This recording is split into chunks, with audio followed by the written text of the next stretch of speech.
Just a quick note before we get started. To experience and practice one of the most important themes from this episode, stick around after the interview for a guided loving kindness meditation from Jack. He is very famous for these and for very good reason.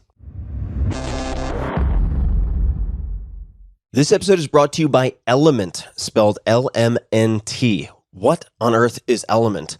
It is a delicious, sugar-free electrolyte drink mix. I've stocked up on boxes and boxes of this. It was one of the first things that I bought when I saw COVID coming down the pike, and I usually use 1 to 2 per day. Element is formulated to help anyone with their electrolyte needs and perfectly suited to folks following a keto, low-carb, or paleo diet. Or if you drink a ton of water and you might not have the right balance, that's often when I drink it, or if you're doing any type of endurance exercise, mountain biking, etc., another application. If you've ever struggled to feel good on keto, low carb, or paleo, it's most likely because even if you're consciously consuming electrolytes, you're just not getting enough. And it relates to a bunch of stuff like a hormone called aldosterone, blah, blah, blah, when insulin is low. But suffice to say, this is where Element, again spelled L-M-N-T, can help. My favorite flavor by far is citrus salt, which, as a side note, you can also use to make a kick-ass no-sugar margarita. But for special occasions, obviously. You're probably already familiar with one of the names behind it, Robb Wolf, R-O-B-B, Robb Wolf, who is a former research biochemist and 2-time New York Times bestselling author of The Paleo Solution and Wired to Eat. Robb created Element by scratching his own itch. That's how it got started. His Brazilian jiu-jitsu coaches turned him on to electrolytes as a performance enhancer. Things clicked, and bam, company was born. So if you're on a low-carb diet or fasting, electrolytes play a key role in relieving hunger, cramps, headaches, tiredness, and dizziness. Sugar, artificial ingredients, coloring, all that's garbage, unneeded. There's none of that in Element.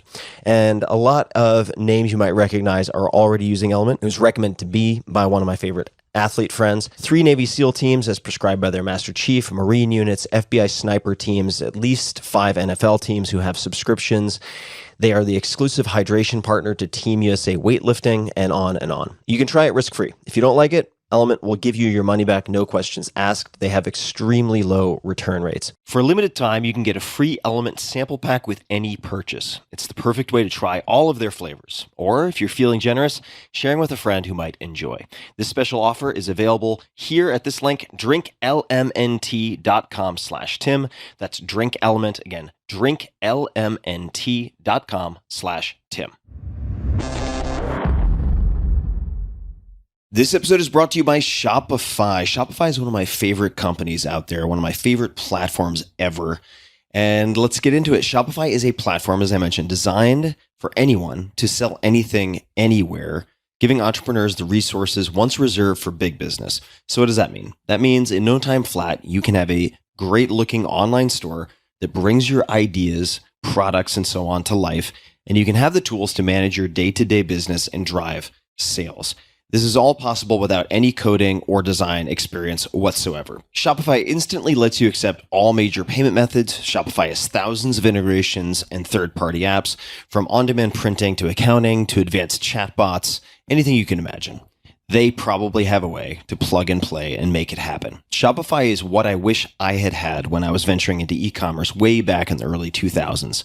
What they've done is pretty remarkable. I first met the founder, Toby, in 2008 when I became an advisor, and it's been spectacular. I've loved watching Shopify go from roughly 10 to 15 employees at the time to 7,000 plus today, serving customers in 175 countries with total sales on the platform exceeding $400 billion. They power millions of entrepreneurs from their first sale all the way to full scale. And you would recognize a lot of large companies that also use them who started small. So get started by building and customizing your online store, again, with no coding or design experience required.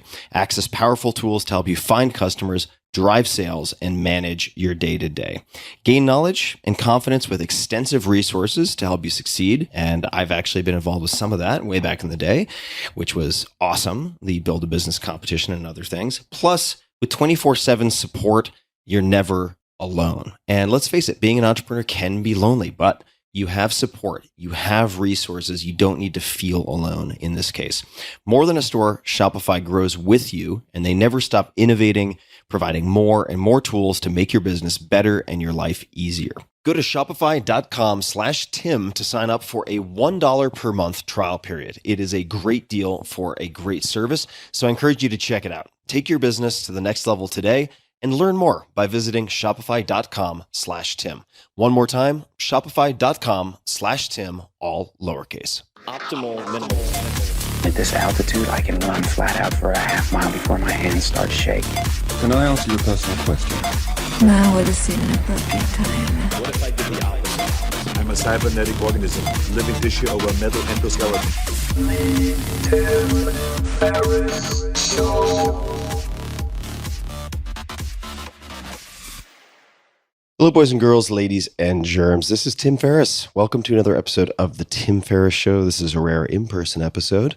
And my job always is to investigate, interrogate people I consider to be world-class performers. I have one in front of me. He is a friend. He is a repeat guest, a very popular guest, Jack Kornfield. You can find him on Twitter at Jack Kornfield. Jack trained as a Buddhist monk in the monasteries of Thailand, India, and Burma. That's an understatement, but maybe we'll come back to that. He has taught meditation internationally since 1974 and is one of the key teachers to have introduced Buddhist mindfulness practice to the West. Jack co-founded the Insight Meditation Society in Barre, Massachusetts with Sharon Salzberg and Joseph Goldstein, and Spirit Rock Center in Woodacre, California. Current projects include cloudsangha.co, which we will talk about, which offers practice groups for all, the Mindfulness Meditation Teacher Certification Program, which has trained 7,000, that's a lot, mindfulness teachers in 75 countries, and Wisdom Ventures, a fund investing in companies that promote compassion. His books, many books, have been translated into 22 languages and have sold roughly 2 million copies. They include The Wise Heart, a guide to the universal teachings of Buddhist psychology, A Path with Heart, After the Ecstasy in the Laundry, one of the best book titles of all time, Buddha's Little Instruction Book, The Art of Forgiveness, Lovingkindness, and Peace, and his most recent book, No Time Like the Present, Finding Freedom, Love, and Joy Right Where You Are. You can find all things Jack at jackkornfield.com. That's KORNFIELD.com. And we'll link to, of course, all of his social and everything else in the show notes, tim.blog/podcast. Jack, so nice to see you. I'm very glad to see you, Tim, and I'm glad that our lives have now intertwined over a number of years. So it's been a pleasure in all these different venues. It has been a pleasure. You have been a safety net, a mentor, a guide, a field EMT, perhaps, with some of my situations over the years, and I really appreciate your... It's my pleasure, too. We do it for each other. The triage, the wisdom, the teaching, and there are a million different directions we could go. But before we started recording, we were chatting a bit. I was making my tea, asking about good departure points, perhaps the initial liftoff, where we should go. And we landed on a name, and that's Stan Grof. So perhaps you can take that and lead us wherever you may, providing context on who this is, why it matters, why it relates to your life, and so on. Yeah, thank you, Tim. And I wanted to do this in some way because Stan Grof and the scene that I want to set for you who are listening opens the doorway to a huge number of really interesting questions about who we are, about humanity, about healing, about interconnection, about all kinds of things. So here's the scene. Stan Grof, or Stanislav Grof, as he is sometimes called, is a Czech-born physician and psychiatrist who was the last legitimate LSD researcher in the 1970s. He'd done LSD research in Europe, got samples from Sandoz, and took some himself, and it completely changed his life from being a kind of academic physician to say, whoa, there's something a lot bigger going on here. And he ended up at Johns Hopkins when he escaped from the communist regime, running the last LSD research for people who had cancer and were in hospice, were dying, for vets returning, for clergy, so that they might actually have a little experience of the divine that was off the pages of their texts and so forth. And then he moved after that to be at Esalen for a long time. We collaborated there together for about 20 years. Over the course of our time, to get to the story, and he's a polymath, speaks 12 or 15 languages and reads Sanskrit and is completely well-versed in the European education of the great music of the world and all kinds of things like that. So when it became less possible to work with psychedelics except a bit underground, he developed with his wife, Christina, holotropic breathwork, which allows people to go to some of those very profound open states using breath. And it mirrored things that I'd learned in a monastery in Burma, where we'd done incredibly intense deep breathing for some hours and open to all kinds of states. We worked together at retreats all around the world, and we'd be in a room with 200 or 300 people, huge speakers, I think the Grateful Dead or something like that. Half of the people, 150 lying on their backs on a nice mat, and then a sitter next to them. And then the music would start with the instructions, very simple instructions. Breathe as deep and fast and hard as you can, and keep it going for the next hour or two for liftoff, till you go wherever you go. So people would be breathing away, and there would be this incredible music. It might be drumming from the African musicians in the Congo drum jungle or all kinds of world music. And as you looked out over the room, once the breathing had kicked in after half an hour or an hour, it was like walking into Dante's Divine Comedy. It has heavens and purgatory and hell and so forth. So there would be people in bliss, laughing, smiling, their arms spread like they were angels having the most ecstatic experiences. There would be people in the middle who were working stuff out with their bodies, things that were tight that would want to open, and every kind of possible sound would come. There were a lot of people in a birth experience because, like psychedelics of different kinds, one of the doorways you go through is in your regression is to relive your birth. And so there would be people pushing and being squeezed and going through a process that was both physical, but more than that, it mirrored what their birth was like. And then there would be people reliving incredible traumas of different kinds, birth traumas, childhood traumas, and so forth. And they were encouraged to go through it and let it all out. There would be laughter, there would be the sounds of ecstasy, and there'd be people crying and screaming, and you all at the same time with this pounding music. And you go like, what is this? The result of it, to kind of cut to the chase, once the music quieted down and people are invited to make some art and then talk about it, is that, and Stan's work is this, if you trust the body and psyche and heart and mind to open, and you give it the opportunity and the medicine, and someone's with you so you're not alone, it wants to open. And whatever's unfinished wants to come out, or whatever needs to be expressed. And if there isn't something that's waiting there, then it becomes the doorway to the realms of profound, both awakening, freedom, understanding, beautiful things. And one of the great sayings that Stan offered as we all began this collective journey was from our friend Joseph Campbell, the great mythologist, who said, if you're to do this inner work, you either need a very big story, like the vastness of the universe that has what we could see in front of us, heavens and hells and, the hungry ghosts and the jealous gods and everybody all enacting it. Either you need a very big story, or even better, no story at all. And this scene was really the scene of the gateway to the human heart and the human psyche. This is who we are, what we carry. And then we shrink down a bit as we need to in our roles to be a parent or an artist or a business person and so forth. But they're really kind of a contraction of this enormous spirit that we were born with and that we carry. So how's that for an opening scene? The divine comedy of expansive states. I think it's a great place to start. And I'll add just a few things to that, and then I will have numerous questions that come to mind. So the first is, for people who may wonder about the scope of Stan's experience, he's probably in some way, directly or indirectly, supervised at least 1,500 sessions. I remember when I spoke with him quite a number of years ago. LSD sessions? Yeah. Thousands of them. Thousands. Yeah. So the breadth of experience that he has in witnessing in a clinical setting how these things affect consciousness and also outcomes is vast. It's really vast. The second is holotropic breathwork for people who need just a bit more in the visual in terms of conjuring an image of what you just described. The pounding music really can be pounding music. Yeah. It's really can be very, very loud.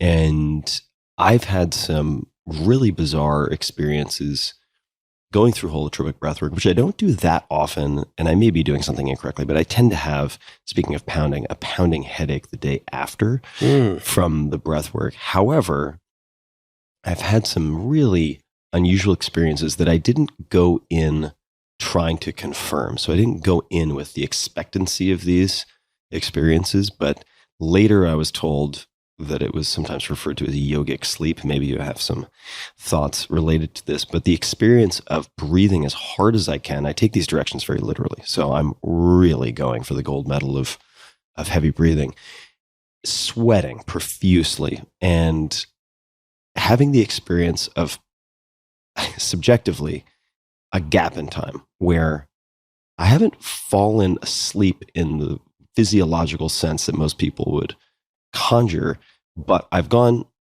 blank, and then I come to and I'm still breathing as intensely as I was, but I had these gaps that would pop up repeatedly. Do you make anything of that? There's a beautiful old yogic text that details 8 kinds of yogic swoons. Swoons. Not a word we use very often, but basically it's description of what it's like to leave our ordinary consciousness and either go to a place where it's the void, where there's nothing, or the sense of profound emptiness, but there's still some awareness. There's a variety of them. And some of them have a huge impact on us when we experience it. It's as if, the whole world that we've constructed is a little bit like a dream. And we'd step out of that dream of our identity, and here we are coming back into this dream. And it puts it in an incredible perspective. Raises a lot of questions also, whether it's my experience that I described. Certainly you can have some interesting responses with, say, tetany and the lobster claws when from the breathing when the hands get pulled in. You start puckering at the mouth just physiologically due to various changes in the blood. And I should note for folks, I have quite a few friends who have trained or done weekend courses in holotropic breathwork. It is not standard that people have headaches afterwards. I haven't experienced that for whatever reason. I just drew the Joker card on that, but I have found it very helpful. I've also experienced with breathworkers in Baltimore specifically the approach of holotropic minus 40% intensity. You can still seemingly reach some very, let's call them alternative experiences of consciousness. But if we put that type of practice aside, even my experiences in some cases with, say, surgeries and anesthesia, where I'm given a push of Versed before I go under, and the last thing I remember is them asking me to switch from, say, a gurney to a table, but they afterwards tell me that I was conversing freely, following directions, cracking jokes for 20 minutes afterwards, which I have no recollection of. Who was that? Who was that? Exactly. Who was that? If the primary observer that I have sort of constructed as this identity of the self was not that, who was that? So if you look back at your life, you've had some very unusual experiences from the vantage point of, let's just say, most Westerners who are raised in the secular society without mindfulness practice. You've spent a lot of time in silence. You've had the experience of metabolizing your anger wrapped in all sorts of clothing. And we've explored these in previous conversations, so we probably won't get into all the weeds. But how do you think of, this is a big question, but consciousness as it stands right now? Or is that a bad question? It's a really important question, and kind of connecting it with, starting with that scene of seeing Dante's realms all laid out and the people, in ecstasy and those in agony and everybody in between. One more thing to say about it. Because some people say, well, that's too fast if you've got a trauma and it's not right. Of course, nothing's right for everyone, but there are two ways to go with this. One, which was Stan's way, is just, as you said, go for the gold. Just keep going. And the people he trained to sit with you, if something was opening up and it took a long time, they would take all night and sit there with you as you breathed or screamed or wept or just lay there quietly until you felt you had been able to experience it all and come back to a place of presence. Now, some other people say, oh, you have to resource the trauma away.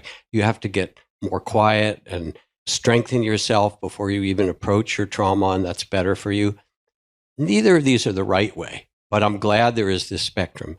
For me, entering that room or doing that work throws me into the place of being the conscious witness of it all. And my deepest experiences, whether it's through long meditation, I spent more than a year in silence in this little hut doing intensive meditation, 18, 20 hours a day, or whether it's psychedelic experiences, which were equally profound, or other things. Who we are is consciousness. And there's a couple of levels, there's a lot of levels to it. One, I can say, you're not your body. Clearly, your physical body changes all the time. So it's not who you are. You rent it. You get to use it. You're not your emotions. They're always changing, like the tide. You're definitely not your thoughts. At least I hope not in most cases, certainly for me and people I know. Who you are, you could say, is the consciousness that was born into your body and that will leave it. And we could talk about death and how consciousness leaves. But there's a deeper level than that, to know that not only are you that as consciousness, but more profoundly, it's all consciousness. That at the deepest level, what I've experienced is that there is, whether you call it primordial consciousness or a field of consciousness, that the creative principle that creates all things. And we're a piece of that or a part of that. And there are all kinds of beautiful myths that talk about how consciousness wants to explore all the possibilities it can be, or it is the creative of the universe. There's the void, and then out of the void comes creativity in all these myriad forms. When you experience this, and it's not a philosophy, you understand that this is a play. The Hindus call it the Leela, the play of the divine, or something like that. And it doesn't mean you don't have to take care of your part. The play is in theater. The play is in theater. The play of the divine. And it doesn't mean that you don't have to play your part. As Ram Dass would say, remember your true nature and your social security number, right? You have to remember both. And that's part of the very interesting paradox of waking up, knowing that what you are is consciousness itself. You are awareness. You're not all those other things. You are the awareness that's experiencing these things. When you know that, it gives you a kind of freedom, a sense of well-being and freedom within which you can go through all the things you do as a human being. But some part of it behind that is smiling and going, wow, I hope I say this when I die, like, wow, what a ride, that it's been quite, and some of it is painful and tragic, but with that perspective, there's a place of wisdom. I'm going to read you something. It's just not very long. Please. A few lines we have all from the the time, Tao Te Ching. all the time in the world. If you don't realize the source, consciousness, you stumble in confusion and sorrow. When you realize where you come from, you naturally become tolerant, disinterested, amused, kind-hearted as a grandmother, dignified as a king. Immersed in the wonder of the Tao, you can deal with whatever life brings you, and even when death comes, it's okay, you are ready. And so it's a kind of 3,000-year-old or 2,000-year-old description of the consciousness where you're both disinterested and amused and at the same kind-hearted and attentive. And it's the wedding of that universal dimension with this mystery of actually being a human being, which is what you've done. Then you can enter, or you go to Japan, or you say, all right, let's play this game. Let's do martial arts. Let's do business.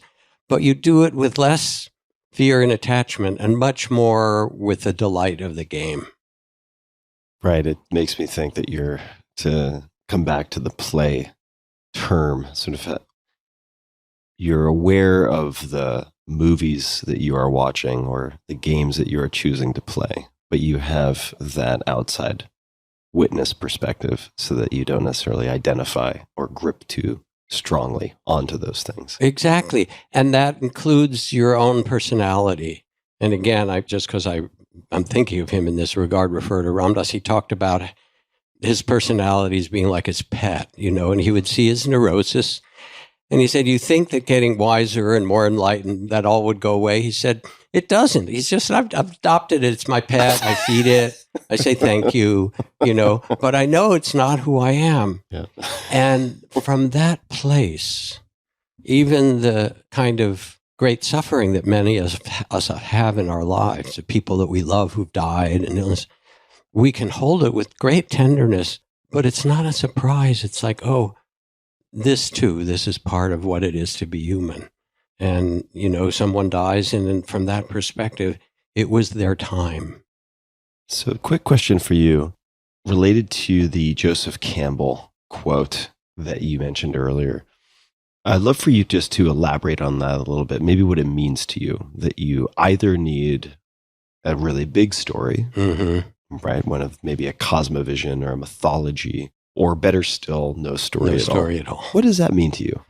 So I have a friend, Roger Walsh, MD, PhD, who's on the faculty of Stanford Medical School, written a lot of books as both a mystic and a psychiatrist and other things. And being somewhat scholarly, he decided to read through the entire encyclopedia of world religions, from Ahura Mazda all the way to Zoroaster and everything in between. Underachiever. Right? Exactly. So I said to him afterwards, I said, Roger, you read the whole damn thing. What did you get out of it? And he said, what I saw is that every religion has a story of the origin of the world. It is a story of some kind about how to navigate gain and loss, praise and blame, good and bad, he said. Usually has a story about death and afterlife. They're all very different stories. They're quite compelling. They're all different stories. And when I was finished, I realized human beings need to tell a story and place it on top of the mystery. Because without the stories, then we would be in the present with the mystery of being alive, with the universe.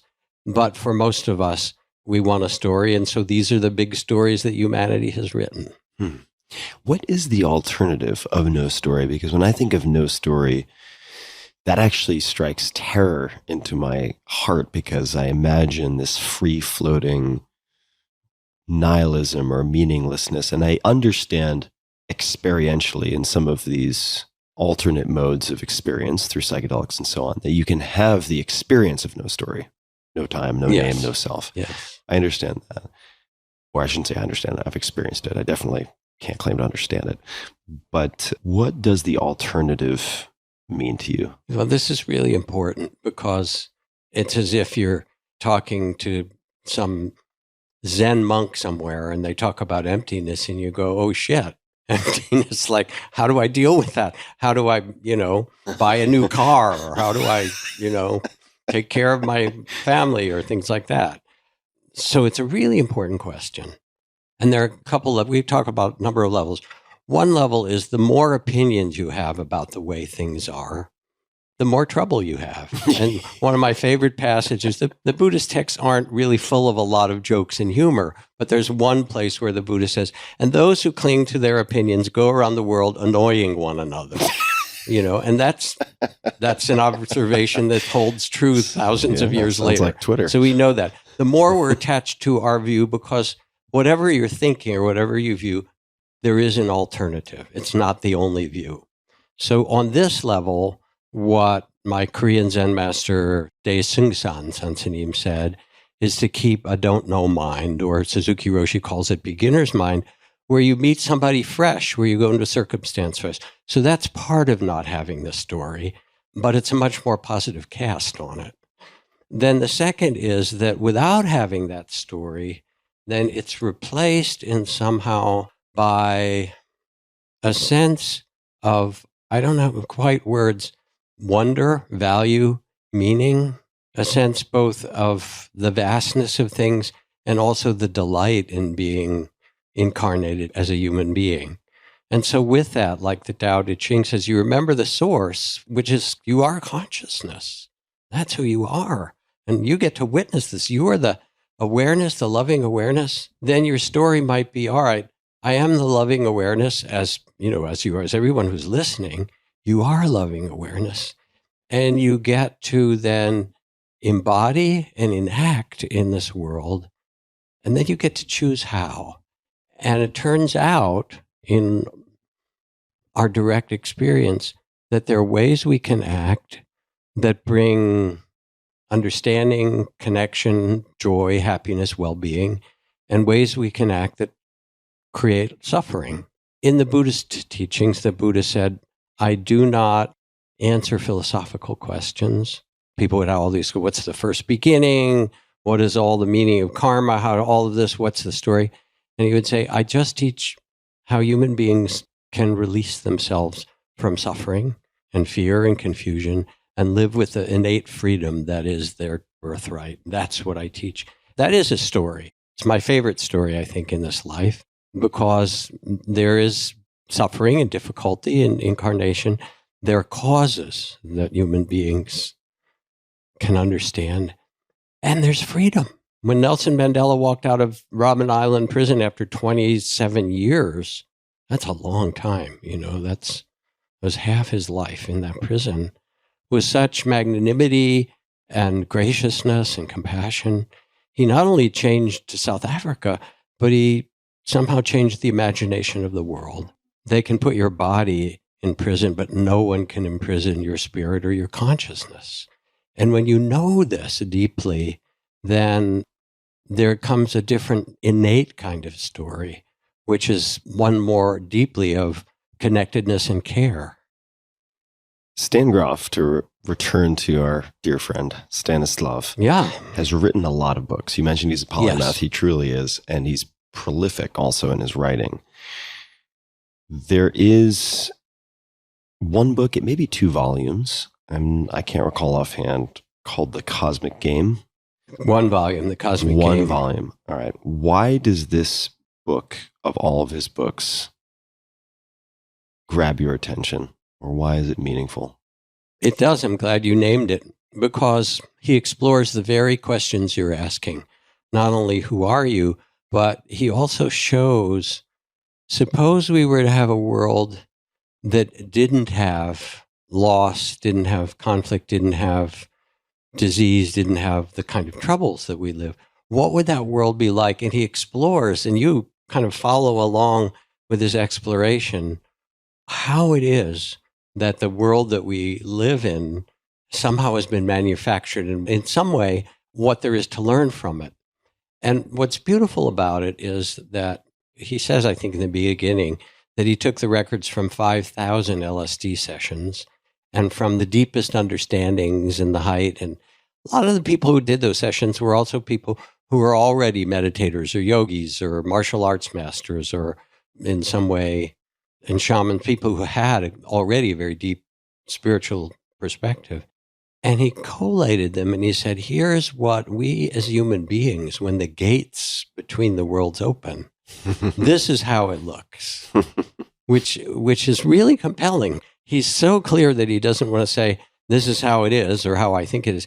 He said, this is what 5,000 people report from the height or the deepest of their experiences. And you go, oh yeah, I've seen that. I know that that's true. All right. I need to dig back in and get into the Cosmic Game. So I'll get that on my Kindle for my upcoming travels. Just a quick thanks to one of our sponsors, and we'll be right back to the show. This episode is brought to you by AG1, the daily foundational nutritional supplement that supports whole body health. I do get asked a lot what I would take if I could only take one supplement. And the true answer is invariably AG1. It simply covers a ton of bases. I usually drink it in the mornings and frequently take their travel packs with me on the road. So what is AG1? AG1 is a science-driven formulation of vitamins, probiotics, and whole food sourced nutrients. In a single scoop, AG1 gives you support for the brain, gut, and immune system. So take ownership of your health and try AG1 today. You will get a free 1-year supply of vitamin D and 5 free AG1 travel packs with your first subscription purchase. So learn more, check it out. Go to drinkag1.com/Tim. That's drinkag1, the number 1, drinkag1.com/Tim. Last time, drinkag1.com/Tim. Check it out.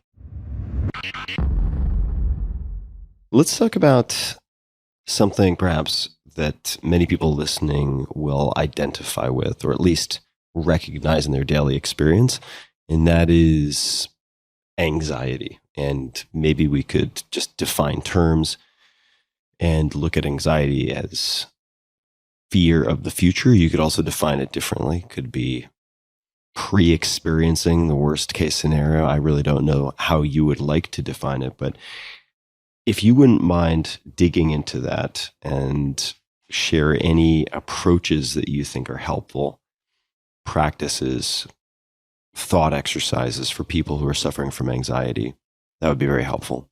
I was going to say that word before you said it, so we're somehow riding some current. We'll see where it takes us, and if we're still in the same boat as we go through the rapids. I'm learning how to paddle. We'll see. And anxiety is a big but also a really important question.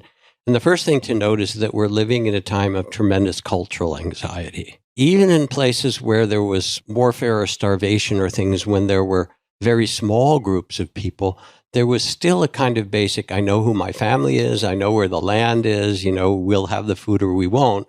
But everything is up for in certain ways. There's a kind of upheaval now of identity, where we live, who we are, and so forth, that's accelerating. And it's been accelerated, of course, for all kinds of things, and now we'll get to it. It's certainly been accelerated by technology. And we're on the cusp on the roller coaster ride. The click, click, click, click, click as you go, as you're going up to the top So to start ratchet the roller. up. Right. And the little sign that you got your ticket for said AI, go on this ride. So we'll get to that. I want to, but anyway, so there's the anxiety, there's the economy anxiety, there's the collective anxiety about climate, there's racial and economic injustice that's really in our forefront. And then there's the human anxiety of our own family and people going through things of loneliness and economic insecurity. So first thing to say, there's a whole bunch of things that might be helpful. The image that I like to start with is an archetypal one of the Buddha seated under the tree of enlightenment. The night of his enlightenment, before he was enlightened, the Indian god named Mara, who is the god of greed, fear, hatred, aggression, all of the forces of suffering, appeared and said, "What are you trying to do?" to the Buddha. And this is the way it appeared. He said, "You have no idea what you're dealing with." And he said, "Let me show you this enlightenment stuff." And so he paraded before him all the most beautiful dancing dakinis and gilded chariots, the Lamborghinis of the time. And the Buddha said, "Been there, done that. Thank you." Okay. And then he said, "Well, you have no right to be there." And he started throwing flaming arrows and swords. And the Buddha lifted his hand and touched them all with compassion, and they turned to flower petals. Cool. Then Mara said, "You don't even know who you are. You don't know what you're doing. And there's no reason for you to be sitting here." And then Mara came basically in the form of doubt. And at that point, the Buddha put his hand down and touched the earth and said, "Will you bear witness to my right as a human being here, halfway between heaven and earth, to awaken to the way things are?" Can you say that one more time? Heaven and earth or heaven and hell? Between heaven and earth. Oh, We didn't okay. get to hell yet. If you want to go there, we can go there later. No. But halfway between heaven and earth in this human form, be my witness that we human beings have the right to see clearly, not with delusion, not with doubt. And then Mara appeared again, and the Buddha just looked at Mara and said, "I see you, Mara. I see who you are." And the minute he said that clearly, Mara dissolved. Now, what people don't know in the Buddhist text is that after his enlightenment, Mara came back to visit the Buddha quite a few times. You think there's enlightened retirement, but Mara's part of the game. And Thich Nhat Hanh has a really beautiful image about this, where he sets the scene of the Buddha sitting in a cave. And again, the Buddha really is a stand-in for your awakened self, sitting in a cave, mouth of a cave meditating, and his attendant is there, and Mara appears, and his attendant tries to chase Mara away. And the Buddha says, Ananda, is that my old friend Mara? Set out some tea. Let us sit down. And he says, is that you, Mara? And usually all that it takes is for the Buddha to say, is that you, Mara, or I see you, Mara? And Mara looks and kind of sadly slinks away, if you will. So the first thing about anxiety is to acknowledge that it's entirely human, that there are cultural reasons for it, and that there are physiological reasons, that we have fear and we have fear of loss and all of those things. And to be able to name it and say, oh, this is anxiety. It feels this way in my body. Your hands sweat, your breath stops, your heart. And it's hard to feel. It's unpleasant in the body. And then it has its thoughts. We'll get to those in a minute. And what you can do in naming Barre, you can say, oh, anxiety, I see you, I feel you. So that's the first thing. And already you start to step halfway back from it as the witness. So that already begins to liberate you a little bit. And then the next thing is you can also say, thank you for trying to protect me. Because if you fight against the anxiety, what that is more anxiety. Oh my God, I got rid of it, I hate it. But instead, it's almost like you take a little bow. Okay, Mara, I see you. Thank you for trying to protect me, because that's what it's trying to do. And you remember that statement from Mark Twain, where he said, my life has been filled with terrible misfortunes, most of which never happened, right? So these are the stories. You meant sort of the advanced stories. Say, thank you, Mara. I see you. Thanks for trying to protect me. Then the next thing is to know that there's something called the wisdom of insecurity, that it's actually okay to be insecure. My monastic teachers would say it's uncertain, isn't it? We could ask them all kinds of things. Tell me about enlightenment. My teacher would laugh. He said, it's uncertain, isn't it? He wanted us just to get comfortable with uncertainty. And then what happens is when you realize that you can't know, that you come back into the present moment. And then the next thing to do with anxiety is ground your senses. Feel your feet on the floor, or maybe go out in nature, stand there with a tree, feel the roots of the tree, and imagine your own feet as roots into the earth. And notice the wind comes and the storms and all those things happen, but the tree is rooted and it can stay there, and you can be the same. You can let the storms of thoughts and fears and so forth arise. So that's another practice you can do. Then you can question your thoughts. And this is more the beautifully spelled out by Byron Katie, for example, who has these practices of questioning your thought. Says, what if that thought isn't true? Yeah. How can you know that thought is true? And if you look deeply, you can't know it. And you get to a place of realizing that your thoughts are tentative. They're a creation. And you say, thank you for trying to protect me. And again, you become the witness of those thoughts. Then a few more very simple things that you can do. You can find where you feel the anxiety most strongly in your body. And once you feel it, you can feel into its elements. Is it hot or cold? Is it hard or soft? Is it vibrating? The earth, air, fire. So you really get close into it. You can ask it what stories it tells, because it'll have a story. And then you say, again, not only thank you for trying to protect me, but you wrap it with kindness, with loving awareness, and say, thank you. I know you're worried. I can respect you and hold you with kindness and compassion. And you know that that's not who you are. This is a part, it's something, it's common for human beings. You say, I respect this, and who I am is honoring you and so much bigger than who you are. And you feel yourself literally being both the witness, the grounded one, the I know you, I see you, Mara, and you become more the Buddha rather than the one who's caught by all these things.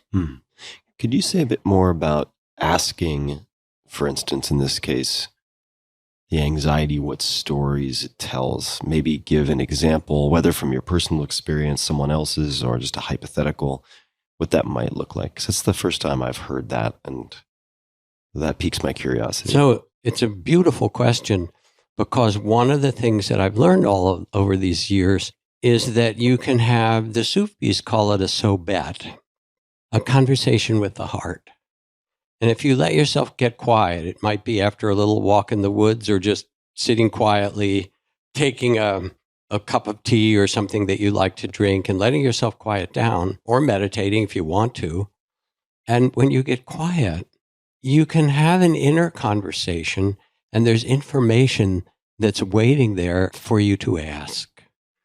So, for example, since we're talking about anxiety and you want to have a conversation with it, you can say to the anxiety, where do I feel you most strongly in my body? Okay, that's a pretty simple one. Then you can say, ask the anxiety, what is the thing you're most afraid of? Usually it will be something like loss, death, something huge. Okay, say, okay, thank you. Get quiet and say, tell me the story you have about it. And then your anxiety will answer, and it will say, well, if you lose your job, which we're afraid you will, you'll be out on the street, you'll be homeless, people will beat up on you, then you'll be in the hospital, or you'll become whatever, and there's a whole disaster scenario. And you can say, yes, thank you. I hear your story. Then there's another interesting question. So all these are things you can ask, and if you're willing to ask and get quiet and listen, usually your body and your heart will answer. Then there's another really important question or two that you can ask. What is the most important thing I need to learn from you? And it will give you an answer. I want you to pay attention, or I want you to take care of your financial affairs so I don't have to worry so much, or I want you to make sure you have friends who know where you are, whatever it happens to be, or some bigger story. And then you can step out of the anxiety. And this is a really beautiful one, and get quiet and ask, what is my best intention of how I want to live this next month or this next year? If I only had a year to live, what style? How do I want to live this? Because anxiety also has time in it. And so you're sort of stepping out of time and say, all right, so my time's limited. How do I want to live? What is my deepest intention? And if you pause and ask, your heart will answer. So this may tie into my next question. It might not. But you mentioned this MD, PhD earlier, and you said, as you told the story of his digesting this gigantic encyclopedia, you said, and a mystic, and then you moved on to say what you said. And since you mentioned Sufism, that also brought the word mystic or mysticism to mind for me. What does that mean to you, someone being a mystic? I'm afraid that it's sort of gotten relegated to the realm of religion. Okay, the Sufis have their mystics, and there were the Christian Desert Father mystics or the Zen mystics or something. And that's true. These are people who are really interested in some way in vast spiritual experiences and understanding. But it puts it outside of ourselves. We all, in that sense, are open to mystery when we quiet. How the hell did you get into this body? You take a look in the damn mirror. There are these weird round things that we call eyes and protuberances from your head that stick out. Mine stick out pretty far. My ears got made fun of as a kid. You open your mouth and the tongue comes out, and there's this hole in your body into which you keep stuffing dead plants and animals and grinding them up with these bones that hang down, right? And glugging them down through the tube. And you move it. It's weird watching how you fall one direction, bipeds, and then you catch yourself and you fall the next direction. How did you get in there? And if you don't think that's weird, pay attention when you're making love. It's a fabulous thing to do. I'm completely, love it. It's bizarre. It is okay, whatever way you do it, licking, putting this in that part of that body or that and so forth, and a little whatever. I mean, it's weird. And so how did you get in here? So we don't have to go to the Sufi mystics or the whatever. It's really more mystery. Is the mystical in this sense, and this is my placeholder way of thinking about it, the direct experience of the mystery, or seeking the direct, unmediated experience of that mystery? Is that one way to think about it? Yeah, that's a nice way to say it. I might want to change the word seeking to opening to it. And just to be really direct with you who are listening, you know what I'm talking about. You have had experiences, whether it's walking in the high mountains or taking psychedelics and meditating, if that's your want or your avenue. You've had it listening to an amazing piece of music or going into an incredible cathedral or a forest of the sequoias and redwoods of wonder, or you know it from making love. You know it even more from being there at the birth of a child. You go, whoa, here's a whole new human being. And my beloved wife, Trudy Goodman, who's also a meditation teacher in LA, inside LA, is her center. She was 21 years old. She was giving birth to her daughter. And by circumstance, she was in a hospital room alone. It was like in the 60s, and it was the old style birth, basically. And they left her alone. And she had no idea. Her body just started contracting and going through these things incredibly painful. And she didn't understand it in a deep way at all. No one had sort of explained how it happened. She said, and then all of a sudden, it was late afternoon. It was in what the French call l'heure bleue, the blue hour of kind of transition between day and night. She said, and all of a sudden, it wasn't my body. My body was doing its thing, delivering this child, but I became all mothers. I could feel that I was in a chain of being that went back to a million lives before, one mother after another, birthing people out of their body, and would continue. And there was this incredible sense of being part of this huge mystery of life recreating itself. She said, afterward, I was walking down the street, and I look at all these people, I say, they all came out of a woman's vagina. You know, how could that be? I mean, so you want to look at mystery, it's staring us in the face. Got it. We are that. Don't have to be a whirling dervish. You don't have to be whirling dervishes. There are all kinds of ways. So we all know this from some way or other, and even more so sitting with someone when they die, because there you are, especially if it's a reasonably conscious or peaceful death, that person is there, and you might be able to talk to them, or there's some sense of them being conscious. And then as quietly as a falling star, consciousness leaves the body, and it's meat. It's just dead, you know. It's like at the butcher. I mean, I'm being really graphic, but that's all it is. It's this cold, you know, flesh. It's so clear that it's not that person. And you go, whoa, the gates between the worlds have opened. Like, who are we? So you want that, baby. It's around you. It's here. Okay. Right. I think we're at an intersection where I'm going to bring up something just opportunistically because it's on my mind. And this has somehow popped up on my radar, I want to say at least twice. I don't know what it is. I literally have a Wikipedia page open, but why go on Wikipedia when I have you right here? And you could use chatbot and it would answer. But anyway, go ahead. I could use a chatbot. Right. I could use a chatbot. The human chatbot will speak. Go ahead. Yeah, that's right. So, you know, why use AI when you can use organic JKI, intelligence right in front? Okay, exactly, JKI. Jhana practice? Am I pronouncing that correctly? Yes. What is jhana practice? Okay, so jhana practice. Now you're getting down in the technical weeds of certain kinds of Buddhist practices. This I'm got happy sent to me out of left field. I know. Okay. Yeah. So one of the things that's true about the dimensions of deep meditation practice is that we human beings have a capacity to concentrate our attention. In meditation practices, there are two major dimensions.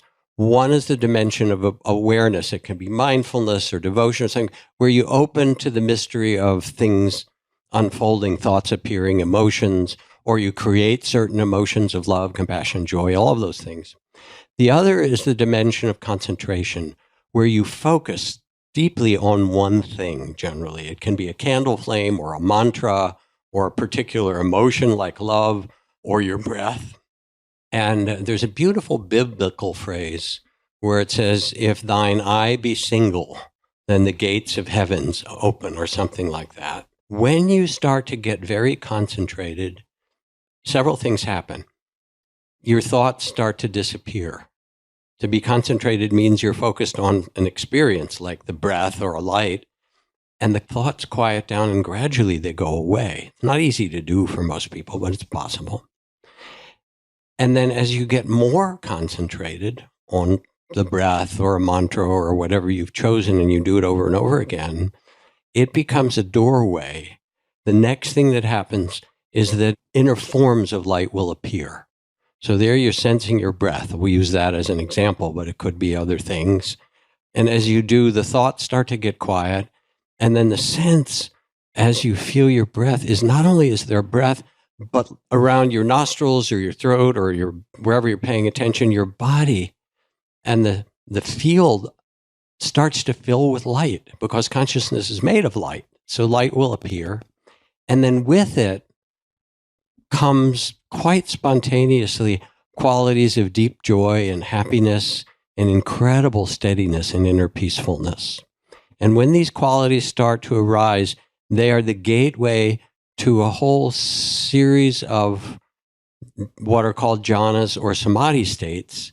The deepest ones, you no longer see or hear what's happening around you. You're so absorbed in the light or the bliss or the sense of peacefulness and well-being that everything else disappears. And you're in a realm that's just filled with light and stillness and peace. And you can move around from one realm to another, several different flavors of them.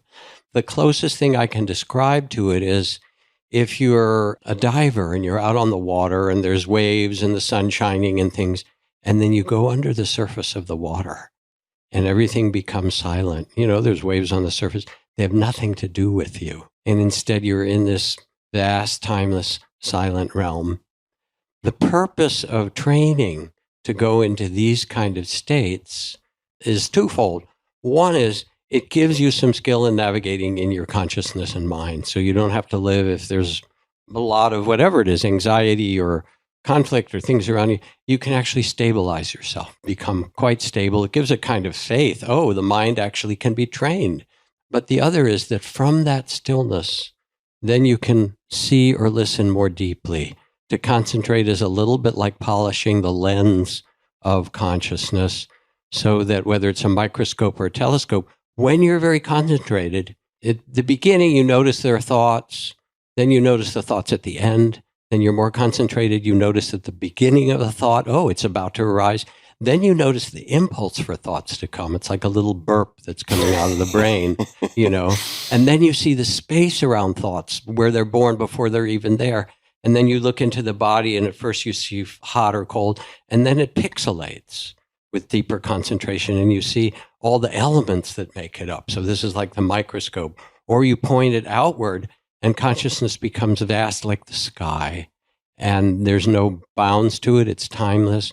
So these kind of states of consciousness give you access to the telescope and the microscope and the information that comes through that doorway. How's that? That's great.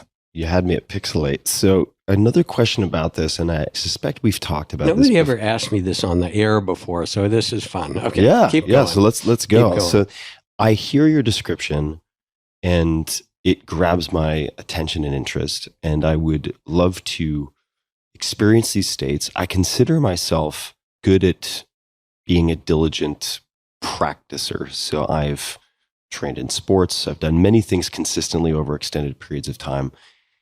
My felt experience of meditation is that it's done regularly on a daily basis in small doses. I experience an improved quality of life, decreased reactivity, but I doubt my own ability to reliably achieve the type of states that you're describing, which is part of the reason. And now I'm not married to that belief, but that I think part of the appeal for a lot of people with, say, psychedelics is in most cases with sufficient dosing, you're probably going to feel something. Yes. And that is not to say that should be the sole tool or that people should be a hammer looking for nails with psychedelics, because there are risks and trade-offs and so on. That is just a very long-winded way of asking to get to a point where you would feel reasonably confident that someone could achieve these types of states. Are we talking about 5 years, 10 years, 15 years? In some instances, it's like 10 people pursue this. They do it for 10 years, and then only 3 of them experience these states. I fear the possibility that I would dedicate to a long-term practice and then, for whatever reason, just not have the capability. So now, this is a really important question. It's more than about jhana. Sure. Even though I'm happy to talk about it because it's fun to talk about, I'm also a little bit reluctant because it can mislead people or feed into a kind of spiritual, not spiritual materialism, but idealism of some kind. Okay, I've heard about these states, and then, or you go and you read the Zen stories, and okay, then they worked on their koan and finally whack, the master hits them, and then they have this great revelation or other things like that.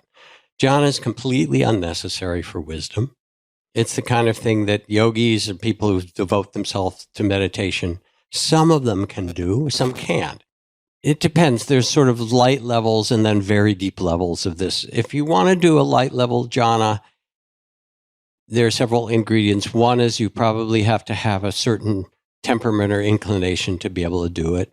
And that's probably, a third of people. Not everybody can do it. And then you need to go on retreat. If you want deep jhana, you need to go on long retreats. What is long? Just because I know your reference point may be different than most. A month or 2 months or 3 months, long practice. If you want to have some kind of initial experience, a good friend of mine, a colleague named Lee Brasington, leads 10-day retreats, and you can have an experience. And it's fun to play with. It's completely unnecessary. Now I want to talk about enlightenment, because the point of all this is, if you divide it, there are experiences, and then there's understanding or being.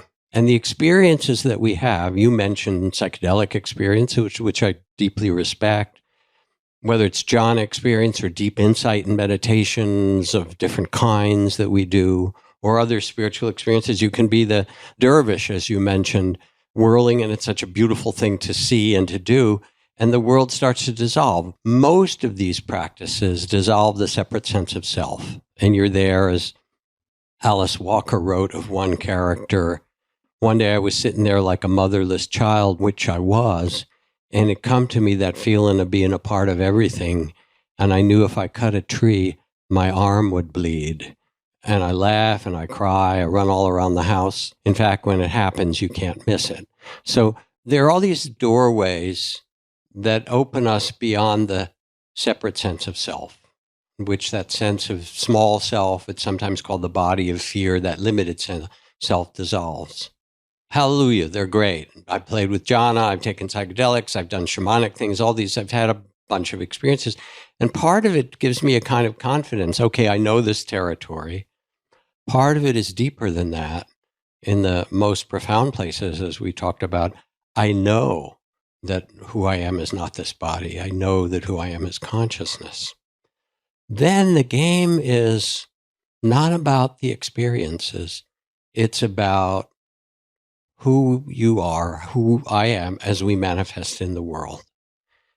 And the way that I most express enlightenment at this point is not somebody who's had a lot of these experiences. In all these years, my understanding really is that it comes down to love.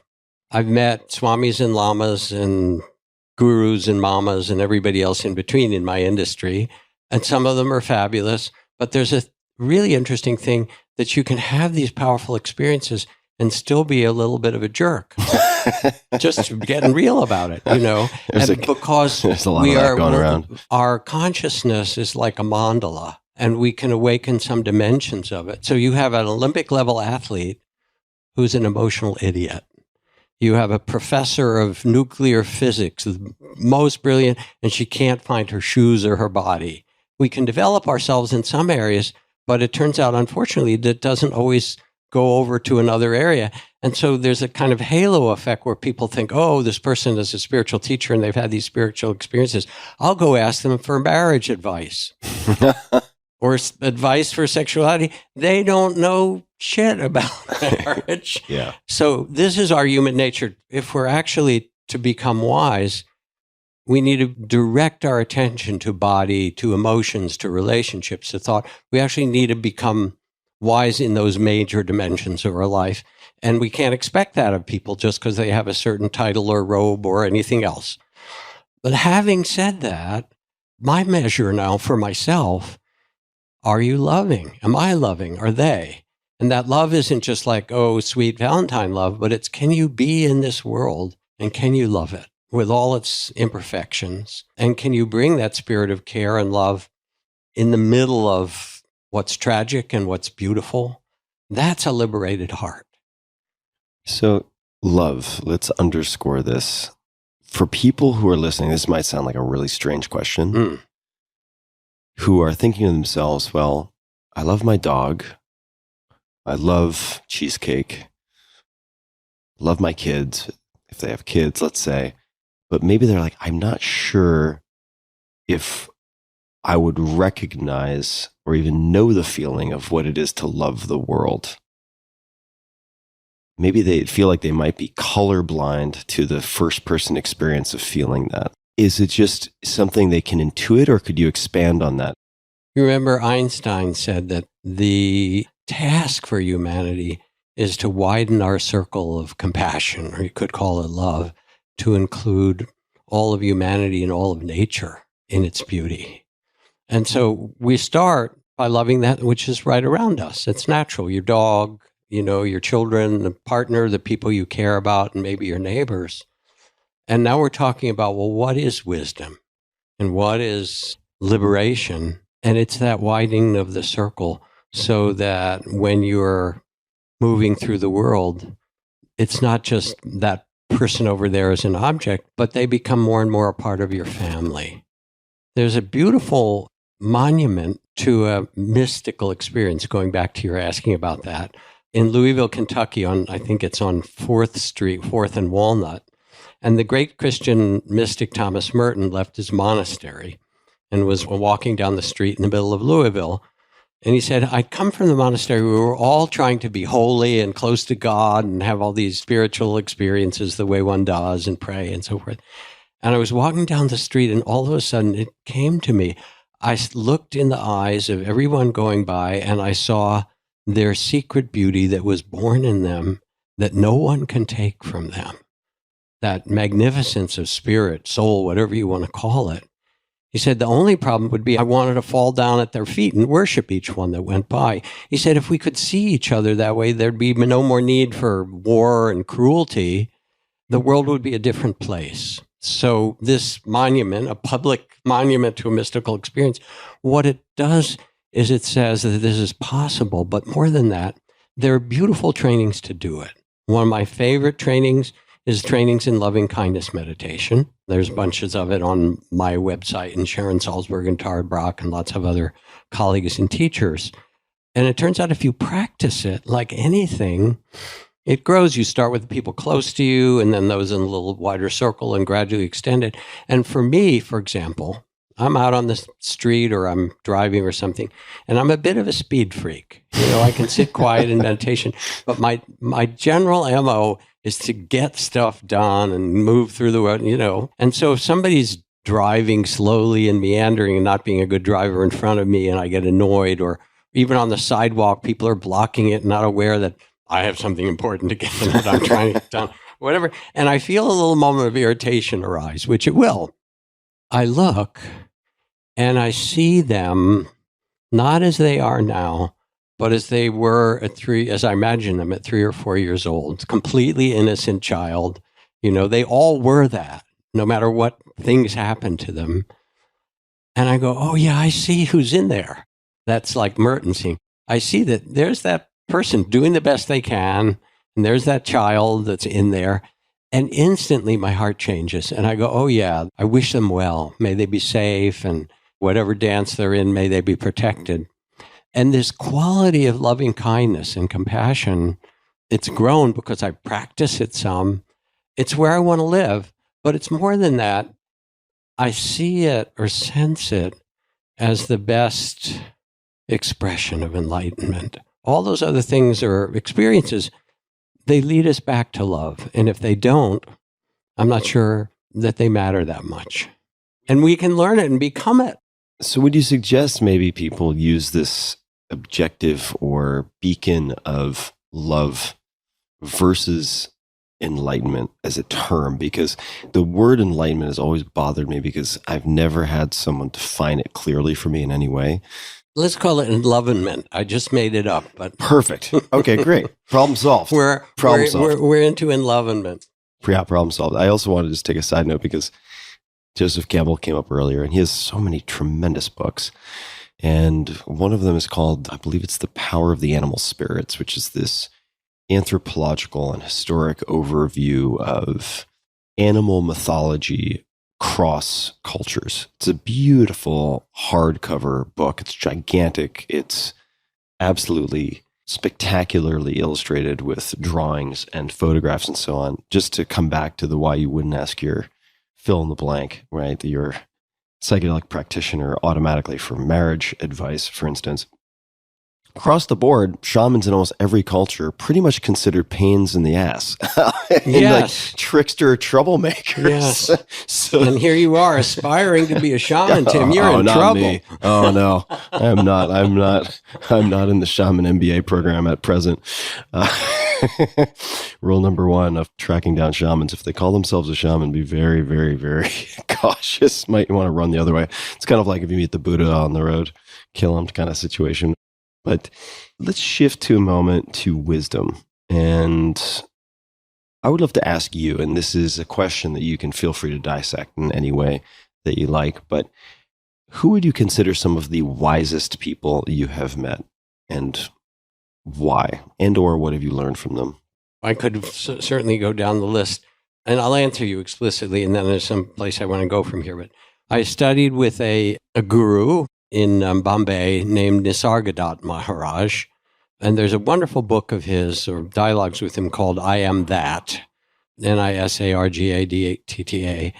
He had a little like beady cigarette stand. He was a kind of modest business person, but he had a wonderful guru that he met, and he had some profound realization happen to him. And so groups of us would gather around, and one day, when I was with him over a course of a few years, I would go and visit him. Somebody says, "You're 80 years old." He was sort of getting toward the end of his life. What do you think about your approaching death? The kind of thing you want to ask a guru. And he looked back, completely affronted, and he says, "You are telling me I will die?" And the person said, "Well, aren't you?" He said, "That's just this body. It's made of, chapatis and wheat flour and vegetables and subji. You think I am, it's like saying I'm made of McDonald's? Is that who you think I am? You think I'm these feelings? You think I am, these thoughts? You have no idea. This has nothing to do with me. I was never born, and I will never die. Who I am is beyond birth and death. I am the consciousness from which everything is born." And then later he said, "Wisdom says I am nothing. Love says I am everything. Between these two, my life flows." So he was a pretty wise cat. Yeah, solid response. And Thich Nhat Hanh said sort of the same thing as he was dying. People, "Oh, God, Thai," as they called him, "you're going to die." And he said, "I was never born. Look at a rain cloud, and it comes down as raindrops or snowflakes and goes into the rivers and flows into the ocean, and then gets evaporated and becomes a cloud again. You think I can disappear? I am you and you are me. We are life itself unfolding." And it's one thing to have him say it, but it was another to be with him and have him look you in the eye and say, "This is who we are." So there's all these beautiful examples. What are the most reliable approaches for eliciting the experience, the direct experience of non-self? And I say that because I don't recommend everyone use psychedelics. There are a lot of footnotes to any conversation on these compounds, which are so powerful. But that is how I've had my most direct experience of what you're describing, which has removed much of my fear of physical death. I fear the descent to death. That's still there. But in terms of the light switch being flipped and being turned off, I don't have that much anxiety, at least at present, related to that. And I haven't for quite a while. Holotropic breathwork might be another tool. Are there other modalities that you think apply or could be applied to more people than powerful psychedelics? Of course. I mean, psychedelics, they open a lot of doorways, and they also need to be used with some discretion and some caution or discernment. As you say, it's just not and definitely not just like, okay, let me take a high dose psychedelic and see what happens. You want set and setting, and it has to be appropriate for you. All of those sort of things. It's really what we've been talking about, that there's a worldwide treasury now We live in the treasury of the great spiritual teachings and practices. And you can go online and find masters and, sages and lamas and mamas and so forth, many of whom are really, really good. How do you separate the charlatans from the real McCoy, though? It's just like, I don't know, it's sort of like shopping for a car. The minute you walk in, if it's a sleazy salesperson and a showroom and it feels like this doesn't feel like you go somewhere else. But there are so many jokers with large followings out there. Oh, yes. Well, there really are. Any suggestions for the intrepid used car purchaser who's looking for a lama? I'd say probably start with the name brands, although there's plenty of very widely known lamas and swamis and mamas who've also misused their position. What a good teacher wants is your dedication and your common sense. And if the common sense is thrown out, that's the wrong place for you. You really have to trust yourself as well. Now, you were asking about wisdom. I want to read you a few lines from a great Indian master named Atisha. And they're really instructions because you say, okay, how do we do this?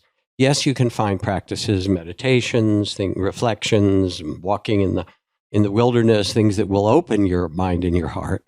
Here's Atisha's instruction in something like 8 lines. And they really each is a kind of practice. The first one, consider all experiences to be dreams, that there's a dreamlike nature, and it is true. I mean, here we are, you and I are talking in April 2023. What happened to March? What happened to January? What happened to, your childhood? Where did it go? What happened to, do you remember Y2K? What happened to 2000? It's back with the pyramids and the dinosaurs. Everything disappears back into the void from which it came, and then something new is born. It's the reason why people keep writing love songs. It's not like there haven't been a lot of good love poems, but the universe wants to keep recreating itself all the time. That's why your body creates 100 billion red cells every day, red blood cells. The universe is a process of creation. But it also is like a dream because it appears today is here and it will be gone, like your life of this kind will be gone at some point. So consider all experience to be dreamlike. Next one, be grateful to everyone. So that's an instruction, and it sort of fits with this other instruction, let suffering teach you compassion. Because in Tibet, in some of the Tibetan teachings, they actually pray for suffering. They say, may I be granted enough suffering so that the great heart of compassion will open in me. So consider all experience to be dreams. Be grateful to everyone because they all have a lesson to offer you. It might be an unpleasant or painful lesson. Let suffering teach you compassion. Next line, don't be swayed by outer circumstances. This is a tough one. They want you to be this and that and all that conditioning, and you can see it and you can use it, but don't let it guide your life. Let your life be guided when you get a little quiet by your own values in your own heart. A few more lines. I love this one. Don't brood over the faults of others. I could use some work on that one. Yeah, this one can save a lot of agony because people don't act the way we want them to. And they all have their faults. And not us, of course, but don't brood over the faults of others. You can feel how there's liberation in every one of these lines, and you can practice it. Explore the timeless nature of consciousness, which is what we've been talking about. 2 more things. At all times, simply rely on a joyful mind. And we'll talk about joy in a minute. Joy and community, too. They're things I want to talk about. And then the last line I really love, he says, don't expect a standing ovation. How do you spell Atisha? Atisha. Oh, man, that's great. Don't expect. And it's like we're looking for the universe to affirm us. The universe has affirmed you, baby. You wouldn't be here otherwise. Yeah, don't expect a standing ovation. So those are all, you're asking how we do it. Those are all actually practices. They're instructions in some way. And you can take one or another. This year, I'm going to practice being grateful for everyone. the ones that are difficult.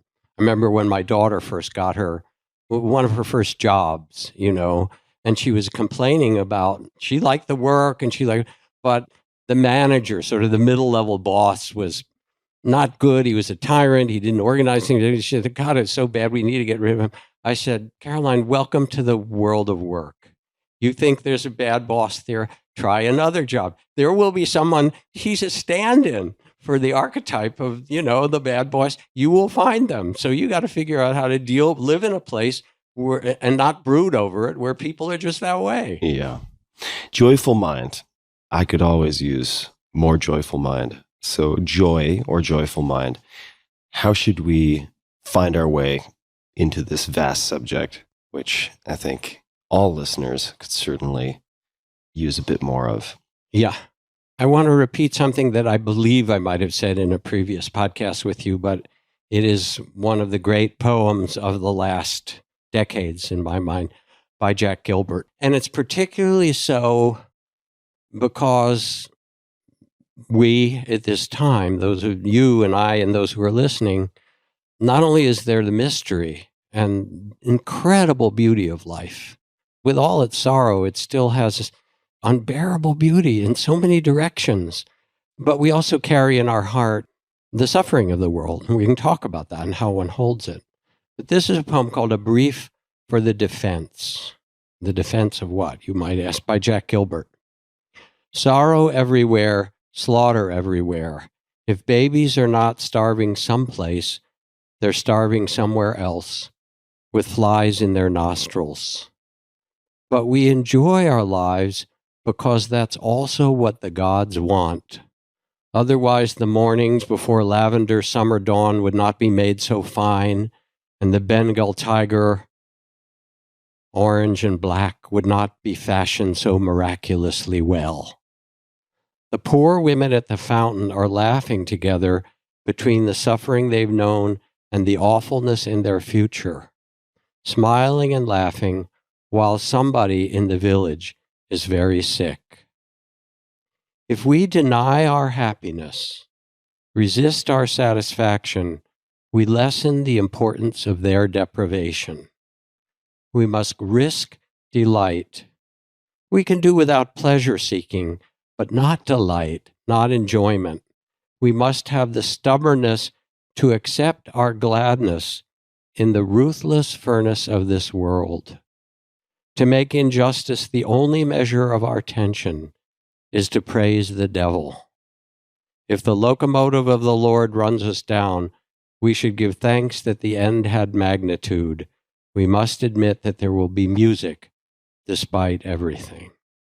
And so that's a line. To make injustice the only measure of our attention is to praise the devil. We must have the stubbornness to accept our gladness in the ruthless furnace of this world. What is the name of that poem? One more time. It's called A Brief for the Defense by Jack Gilbert.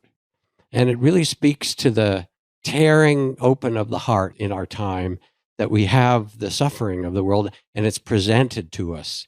If we don't have it in our family or in our neighborhood, it's there on our screens and it's there given to us. How do we hold it? And is it okay? Is it okay to be happy? And the Buddha put it the same way. He said, live in joy and love even among those who hate. There's an instruction. Yes, that's there. Live in love even among those who hate. Live in joy and health even among the afflicted. Live in joy and peace even among the troubled. And that was like my teacher's monastery during the wartime in Cambodia and Laos and Vietnam. It was a place of peace in the middle of all of that. Live in peace even among the troubled. Look within, be still, free from fears and attachments. Know the sweet joy of living in the way. So these are really instructions. Permission. People think spiritual life is a grim duty. I'm going to meditate. I go to the gym. I work out. I have a diet. I've got my trainer. And now I got to go and meditate. And it's not meant to be a grim duty. If you don't have some joy and pleasure in it, that's the wrong direction, baby. It's really an invitation to quiet and calm, to bring in care and compassion.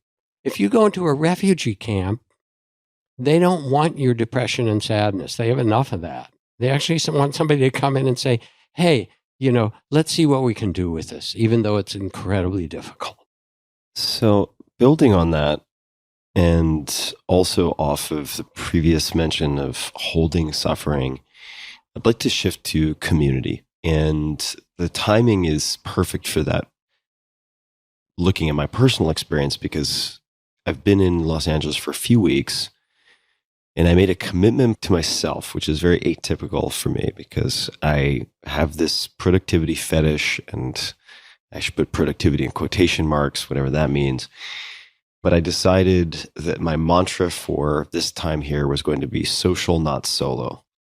Okay. And that meant, rather than doing what I normally do, which is default no to any type of social invitation, I made it default yes. And my well-being, my sense of inner peace is so much improved since I started doing that. Now, granted, my output has lessened substantially, but at this point, who cares? I think on some level. And it's highlighted for me how even in a city, for instance, could be anywhere, any city, it's possible to be surrounded by people but feel entirely alone. And it takes some intentionality, perhaps, to build and be supported by community. So maybe this is a place to talk about cloudsangha.co, Cloud Sangha, but we could lead into it in any way that makes sense to you. Yeah, I welcome this as part of our conversation. First of all, there is an epidemic of loneliness. As you point to it, the Brits have their minister of loneliness now, and I think it's even gotten more extreme since Brexit in some way. They actually got lonely from the continent, sadly. But anyway, from the very earliest understandings, there is a teaching or a pointing to the fact that we need each other in community, whether it's the Jewish minyan or whenever two or more gathered in his name, whether it's the satsang in Hindu or the Sangha in Buddhism, or within a community in a village around a teacher or a shaman and so forth. We're communal beings. We're raised by one another. We're connected. And so we languish when we don't have connection. One of the great problems in the current time is that there had been a way that many, many people had a sense of community through religious affiliation for generations before. Their church, their mosque, their temple, whatever it happened to be. That's dropped away a lot for all kinds of reasons. And it's left people more isolated. And so together with Tara Brock and a couple of friends, we founded a company called Cloud Sangha, Sangha, Sangha, which means community, cloudcommunity.co. And you can join for a month or several months to start with and become part of a group of people who meet together every week around themes that you're working with. We have groups for anxiety and how people are managing and learning about it and transforming it. We have groups for people who are parents, and in those groups you can talk about whether it's, your toddler's tantrum or your teenager's acting out or whatever it happens to be. We have groups for people who are interested in promoting joy in their lives, and groups for those who are dealing with grief or loss and those kind of things.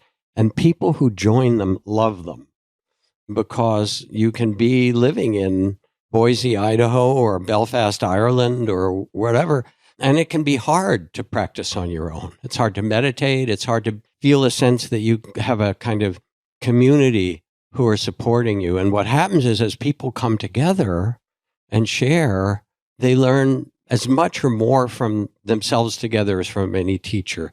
I've done this sage on the stage thing a lot in my life. And yeah, I can put on a good act or show or something. And sometimes it helps people. I love telling stories and I remind them and so forth.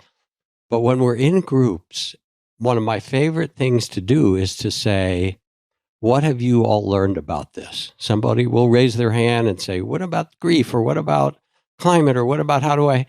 And if I respond, what have you all learned? There is a collective wisdom when invited that comes out where people learn so much from each other. And this is really what Cloud Sangha offers. It also has, if you go on to cloudsangha.co, for the fun of it, there's a test you can take, a mindful awareness test, to see, just for your own fun, which areas are you really attentive in your life and which ones you wish you had support for. And it would make such a difference. When we've got great people running them and people who are in them love them. So it's one of the offerings in my life now that I'm really happy to be a part of and want to invite people to try. Are there practices, tools, and so on that help people to share in communal experience? What are people finding most gratifying? So there are a couple of things. There are some practices and there's teachings, and you can go on that, and there will be guided meditations, and there's weekly teachings by a variety of good teachers. But it turns out people will come together, and for example, it will be a group on parenting. Some are doing a mindfulness practice. Maybe some are doing some other form of meditation. They learn TM, or maybe they've been doing a Jewish or Christian practice or shamanic practice or something. But there they are, and their toddler is having fits, screaming as toddlers sometimes do, as they're supposed to. And the common element is much less the focus on what you're practicing as how do you engage in the world from that place of practice. And people will say, well, I meditate and it helps me be calmer with my kids. And surprisingly, when I'm calmer, my children get calmer, or they say when my teen is pushing back, if I get into the conflict mode with them, it just builds.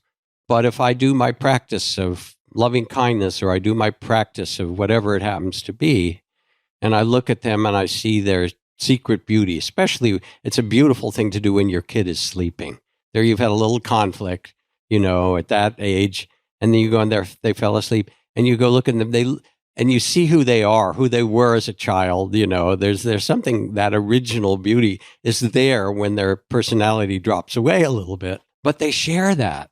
And it's less critical what the practice is and much more, how are you applying it and what are we all learning in doing this? And this is where the rubber meets the road in some way.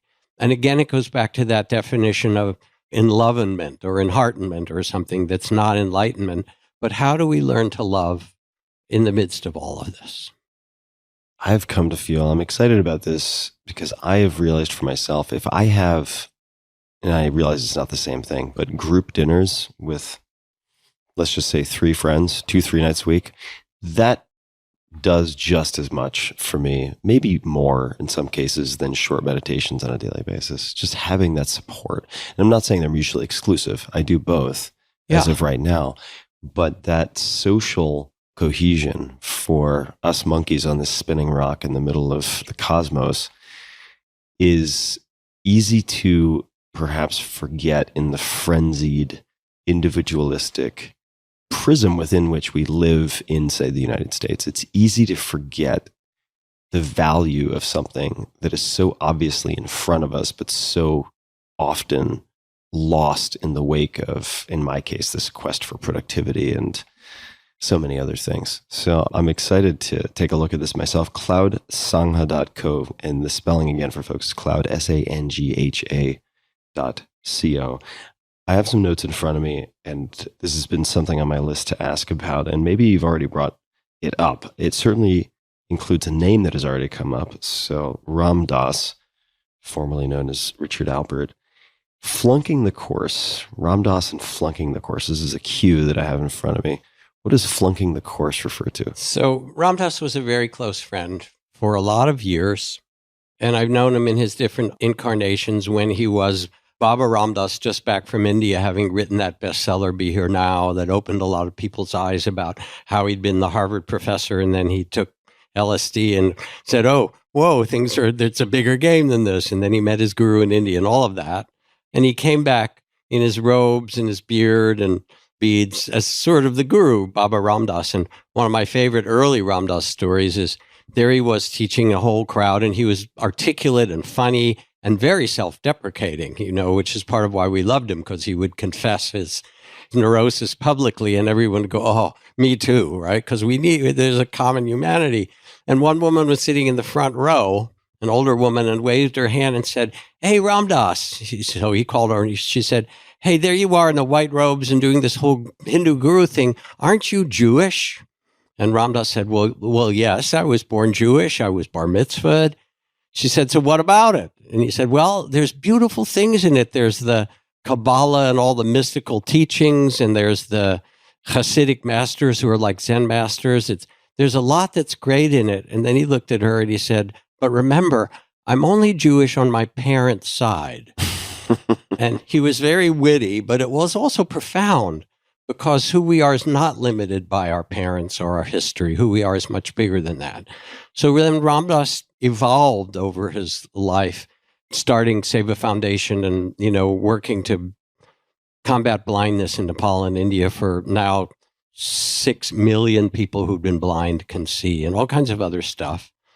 And then he had that major stroke and ended up living 20 years in a wheelchair with tremendous pain and, different kind of infections. But he came more and more and more loving. So when you'd sit with him toward the end of his life, he'd look around and he said, "I love it all. I love the windows, and I love the floor, and I love the people who come in, and I love, the dirt." He said, "I just love it all, whatever it is." And people would come to see him and he would love them. And there's a phrase in India called the glance of mercy. When you go to see your guru, if you go to see the right kind of guru, but it doesn't have to be in India, it can be here.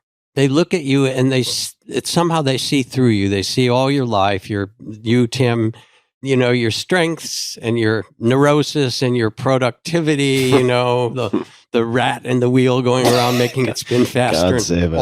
all that stuff. And they look at you with so much love and they say, "Wow, you're just an amazing being." And you get this glance that sees everything and says, "Yes, I love you." And it changes you somehow. And that's what Ram Dass became in the end. Krishna Das, the great chanter and, also a fellow student of their guru, Neem Karoli Baba, said Ram Dass became in the end the person we thought he was when he first returned from India. He really became that place of love.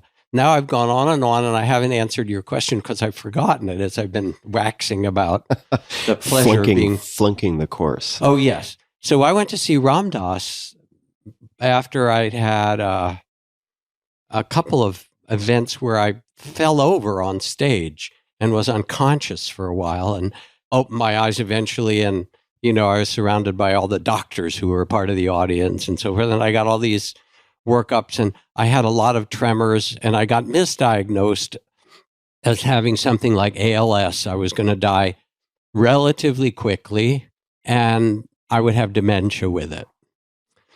I thought I'd made my peace with dying. Okay, I'm going to die. But then when they said, "Oh yeah, and dementia too," that flipped me over the edge. That's not how I had pictured it. And I got frightened, really.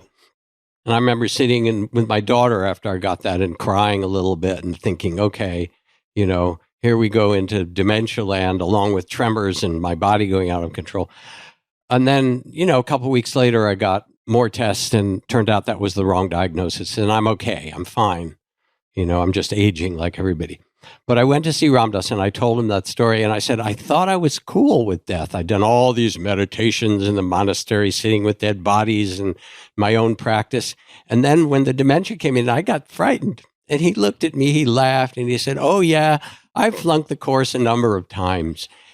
And the minute he said it, it was like this huge relief, because it was just being human. And our body doesn't want to die, even if like you said it, and I think it's true, that we've prepared ourselves in some ways, but the body doesn't want to die. It has its own story. So Ram Dass represents for me, and I think for us, that loving witness that can wink and say, "Wow, we really got into a predicament this time, didn't we?" And it's okay. It's just the dance that we're in, and it's fine. He did have a real facility for combining humor with the profound and really pithy, short statements. It's remarkable. Yes, he did. I've been listening to some of his audio recordings. There's a podcast, I can't recall the name, which is effectively sharing archival audio. Yeah, I think it's probably the Be Here Now network. That's it. That's exactly it. And what an incredible communicator. I mean, incredible human. I never met him, but incredible humor and twinkle and sparkle and yeah, all those good things. And yeah, he was human too, so he had his own foibles. And the thing that was most beautiful about it is that he would make them all public. He would say, all right, here's where I messed up this week. And everybody would smile and say, oh, just like me. I remember at some point, and I'm not going to be getting this totally right, so you can correct me. I don't speak Sanskrit or can't read Pali or whatever it might be, but my understanding is that Ram Das is the equivalent of servant of Ram, and then you have Krishna Das. Servant of Krishna. Right. So is Das simply, is it just a common suffix and therefore that's it? Yes, it is. Or is there deeper meaning behind the choice? I don't know if they made it or their guru or someone else made it, of Krishna and Ram respectively. Their guru gave them their names, looked at you and said, you serve Ram, you serve Krishna. There's this whole, the cool thing about the Hindus is that they have so many gods, you can sort of pick your favorite. And the way it works, I mean, the problem is that we have God as a noun that's singular. God, okay? And then we fight over it. My God is realer than your God or better than your God or bigger than your whatever. My God can beat up your God. Whatever it is in all these different traditions, all that you need to do is add an S. There is Yahweh or Jehovah or whatever, and there's Jesus and Jesus, and there's also other versions of God. There's Krishna and Brahma, and if you allow, as the Hindus do, that the divine has many names and many forms, instead of fighting over it, say, let's celebrate. Okay. So Das means the servant of, I don't know who you served, Tim, but you could be. I'm not sure. I guess I need a guru to tell me what my name is. Yeah. Anyway, no, one of my teachers was named Buddha Das. He was the servant of the Buddha or the Buddha's teachings or things like that. So it's very, very common. And for those who end up digging into Stan Grof and some of his writing, he has some really fun stories around the servants or worshipers of Shiva and his interactions with them, which is a whole separate can of worms. Okay, and Stan also has a book, I think it's something like When the Miraculous Happens. It's his stories of all the wild things that happened in his life that were completely unexpected and that you can't put into ordinary consciousness. Just like we've talked about it before, I've had the experience a number of times of knowing that someone died at a distance, and not necessarily that they were ready to die or, they didn't have cancer, but I knew it. They had an accident. Who would know that? And then I reach out and I found out, they had an accident. And then I'll ask in a room of, 100 or 500 people, how many people have had the experience of knowing when someone's died, unexpectedly? And a third of the hands go up. And it's because we're connected. It's just the reality of it. So I want to talk about climate and justice. And one of the teachers that I most admire, who's in her 90s now and still alive, is Joanna Macy. She wrote a wonderful book called World as Lover, World as Self. And she's been doing what she calls despair and empowerment work for decades now. And I remember her going and meeting in the survivors of the Chernobyl nuclear disaster. And at first they didn't want to talk to her. They said, why are you rubbing our noses in it? You want to come, you American. And, we've already had such a hard time. Why should we talk about it all again with you? And she sat and listened. She repeated back what she'd heard. And she said, the only reason I really want to talk to you, beside my sympathy, because I too am a mother and grandmother, she said, is because I don't want this to happen to other people's children. And you have a story that the world needs to hear. And then they wept and they said, all right, we'll tell you the whole story. So she's collaborated for years with others in doing this work that she calls despair and empowerment work. And she describes it this way. She said, we're at a time of what she calls the great turning, where humanity has the capacity and tools to make the world and how we live a beautiful place or not. Things have gotten bad, and it's not just a disaster, it's also an opportunity. And we can all feel that in some fashion or other. So her game is first to get people to feel the grief and the anger and the guilt and the despair, and to share it with one another so you don't feel alone, and that you can sense that you're part of the web of life that's responding, just as if you've cut your hand or your finger. You don't say, oh, that poor hand, as if it's separate from you. It's part of this, your body, that people could start to feel that they were together in the body of the earth, holding this and responding. And she said, all right, now let's listen more deeply. And one of the things that she did with an environmental activist named John Seed, they created something called the Council of All Beings. And on those retreats, after expressing grief and despair and holding it with compassion and feeling the interconnection of the earth alive, saying we need to do something, people would be sent out into the woods for half a day to wander the woods and the streams with the instruction to sense whose voice you want to carry, who you wish to be a representative of. And it might be someone you meet out there, or it might be that it inspires you. People came together, and sometimes they even in a shamanic way would make a drawing or put something on their body that represented what they wanted to do, come back in circle, and then they would speak, but not as themselves. They would say, I speak for the redwoods, or I speak for the salmon, and I want you to know that most of my people have died off because of this and that happening, and this is what I want you to hear. I speak for the, and you can name the species or the part of the earth. And what would come out of people was tender, grievous at times, but also tremendously inspired, because those voices said, here's what we need to do. This is what we salmon ask of you, and you can do this. This is what we, the sequoias and redwoods, want of the world now. And so she shifts the despair to a sense of interconnectedness, and that we become the voices of the earth in its most benevolent and best form. And it seems important to say this because, we started talking about anxiety long ago in this conversation as we wended our way through all kinds of strange places. And this takes us back to touch on that. And the important thing is to know that suffering is not the end of the story. It's the Buddha's first truth that there is suffering, and there are causes. We can see it: greed, hatred, fear, and so forth. And there's an end to it. There's another possibility, which is the empowerment of love, of action. And part of what makes things liberating, and this has to do with compassion and empathy, is not only what you feel, but then what you're empowered to do when you speak for the salmon or whoever it is. So here's the difference between compassion and empathy. If you're walking by a schoolyard and you see a child being bullied, the first experience inside might be, oh, I feel for that child. That's wrong.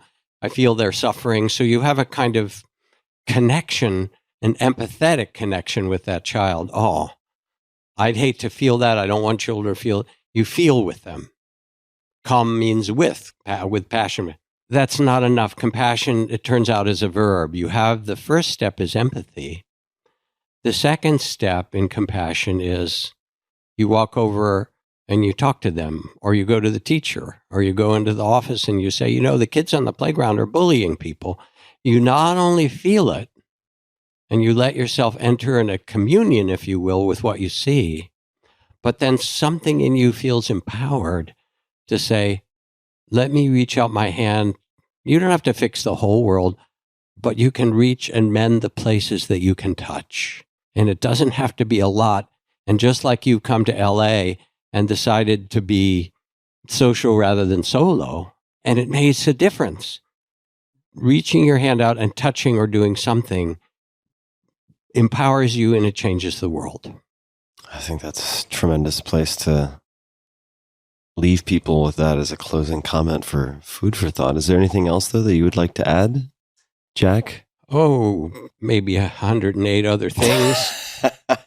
But this feels like a wonderful conversation, and also a kind of expression of our friendship for a long time. I'm glad to see you and see you seeming so well. I certainly know when you describe that you're in new phases in your life in different ways, and I can very much appreciate that. And I've had fun. Me too. And, you know, as I said, it's not a grim duty. It's actually a celebration.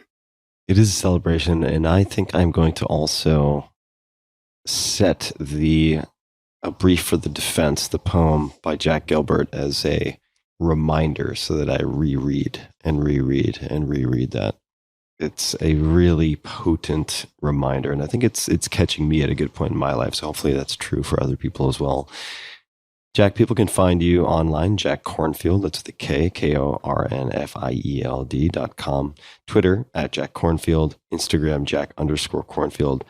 They can find Cloud Sangha at cloudsangha.co, and we will link to everything that we've talked about in this conversation in the show notes for people at tim.blog/podcast, and they just can search your name in the most recent episode. Probably, unless we do more of these. Someone's listening to this a few years later, they'll be able to find with ease. Thank you, Jack.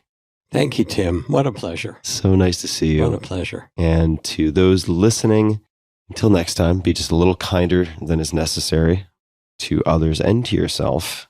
And remember that compassion can begin with feeling, but can also incorporate, and often should incorporate, some form of reaching out, some form of connection, some form of action. And thanks for tuning in. I'd like to do a guided loving kindness meditation practice. There are many, many versions of it. You can find them online from Sharon Salzberg and Tara Brach and Joseph Goldstein and many, many other teachers. And this will be one version, and you can see what works for you. There isn't a right way to do metta. Sometimes the practice of cultivating loving kindness is just to radiate love without words. Sometimes it's to begin by holding yourself with kindness again and again. And tonight we'll use one of the classic practices, which also involves the inner recitation of phrases of well-wishing toward others and toward yourself. And it invites, in whatever way you can, the quality of kindness. The images and the words are an avenue to opening the heart. But the most important thing is not to use it to judge yourself. Sometimes it feels beautiful. Sometimes it's so-so. You know how meditation goes. Sometimes it's frustrating. You know, or it brings up its opposite. How can I feel love? I'm so angry at that person. And then what do you do when you feel that? You hold that too with compassion and kindness. If it feels mechanical, you hold that with kindness. You just receive what arises and trust that the field of kindness itself is what matters. So sit comfortably. It's hard to do metta, loving kindness practice if your knees are killing and your back's aching. So you want to be a little bit at ease. And let your eyes close gently for the next 25 minutes or so.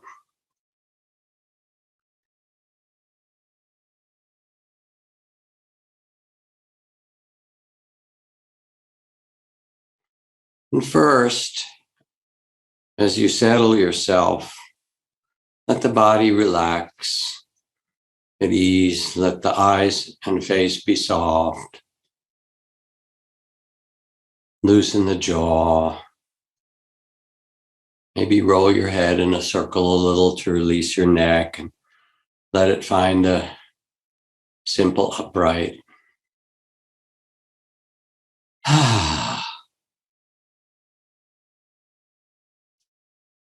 Let the shoulders relax and the arms and hands rest easily. Feel yourself seated on the earth, halfway between heaven and earth in this human form. And let go. Rest where you are. Let the earth completely hold you and support you.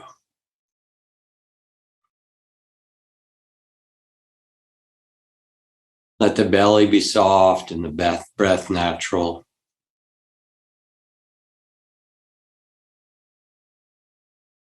And let the heart be soft as well,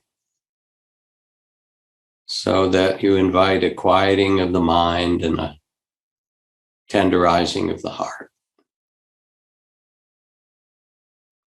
And the blessings of loving kindness, often recited before one begins the meditation, are that it is an antidote to fear and anxiety when we enter into the loving and trusting heart. That when we cultivate loving kindness, others will love us more commonly, and animals will notice and care, and elephants will bow as we go by, it says. Children will be happier around us, and we'll be happier. Our dreams get sweet, our thoughts get easier. We become more gracious with the difficulties of life as we open the heart.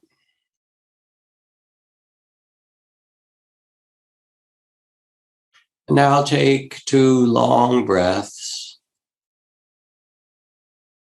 breathing in and out deliberately and quite slowly, letting go of whatever wants to release, to be open, present.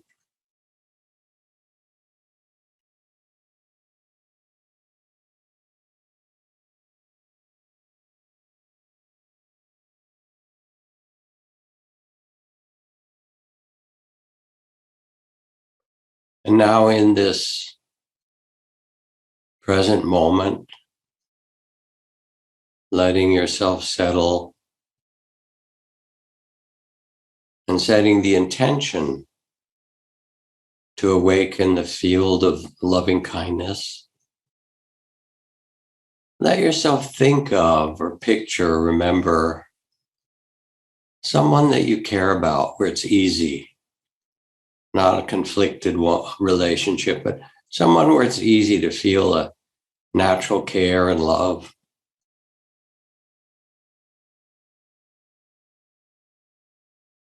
It doesn't have to be some super thing. It's just whoever evokes a sense of kindness in you and caring. Could even be your dog.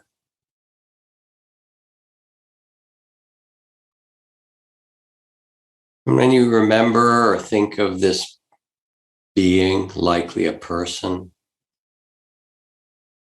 that you care about, feel the natural care.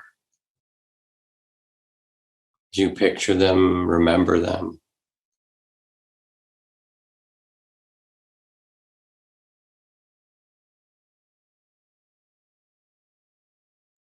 And then begin very simply whispering phrases of well-wishing inwardly.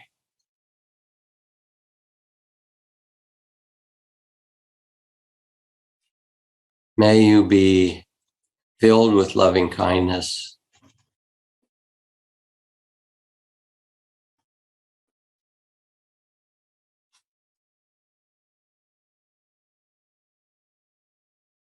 May you be safe and protected.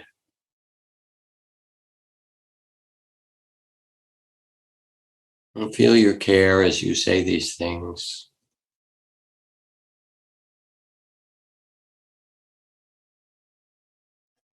May you be well and strong or healed.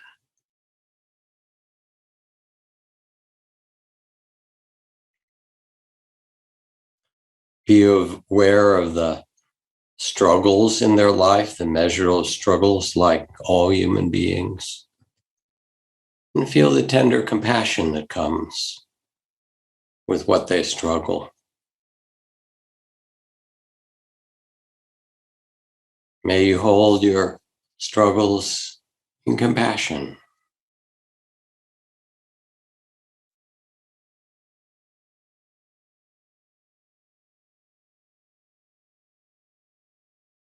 And underneath it all, may you be happy.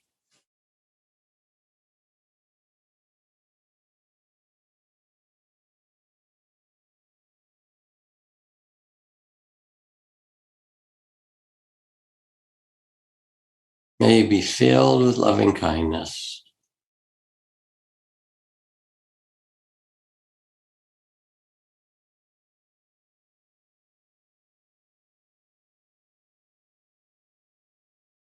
May you be safe and protected.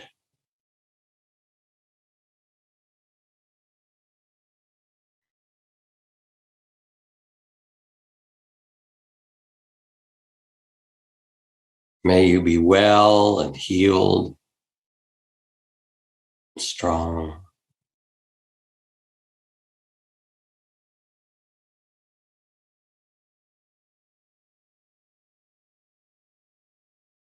May you hold your struggles with compassion and tenderness.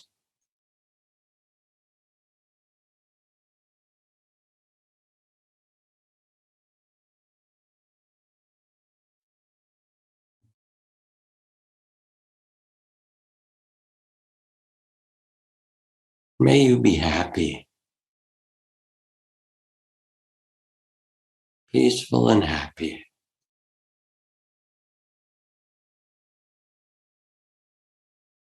And feel the natural well-wishing as you see them.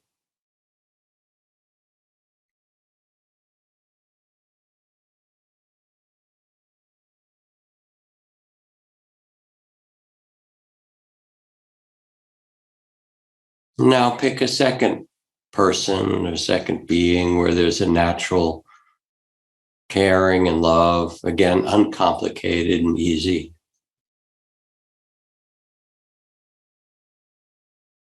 And as you remember and picture and sense them, think of them.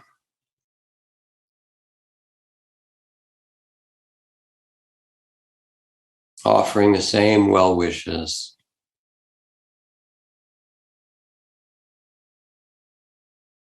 May you be filled with loving kindness.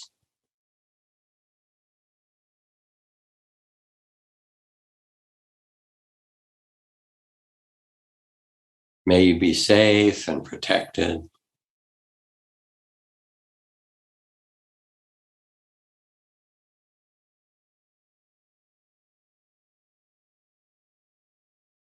May you be well and healed.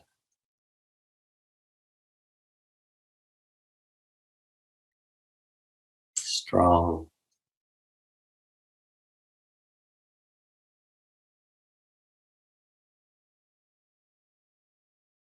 May you hold your struggles with tenderness and compassion.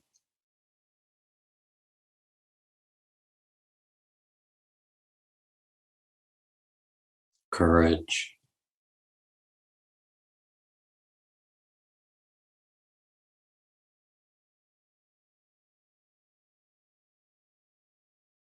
And may you be happy. Truly happy.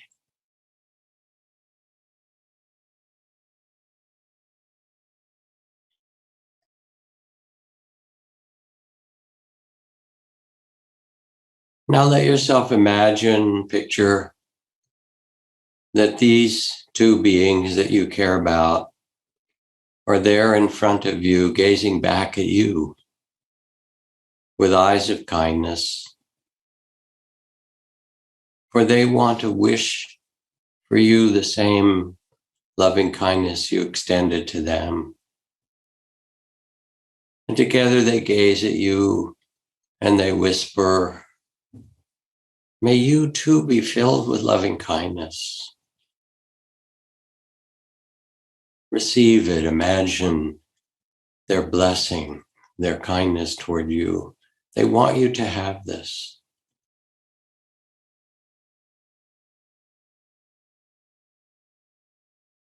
May you too be safe and protected. Feel their care. They say, may you too be well, healed and strong.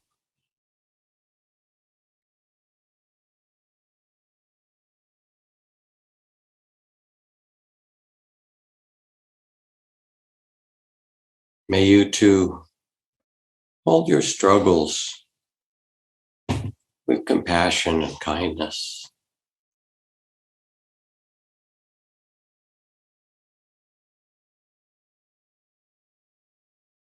And they gaze at you, may you be happy.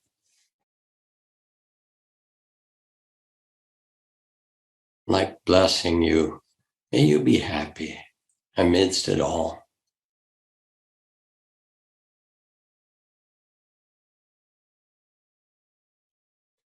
And you take in these phrases and words of loving kindness and recite them for yourself. If you like, you can even put your hand on your heart.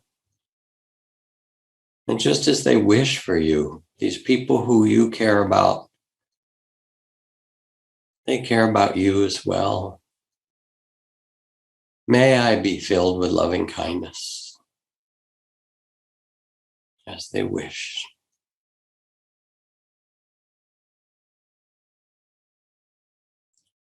May I be safe and protected.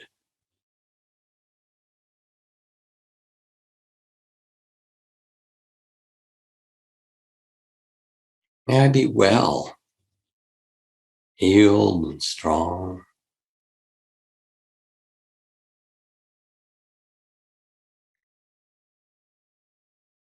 May I hold my struggles with compassion and courage.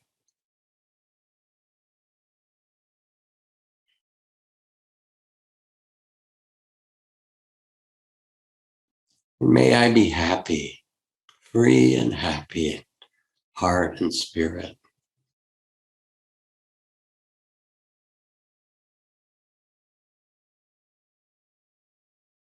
Filled with loving kindness. Safe, protected.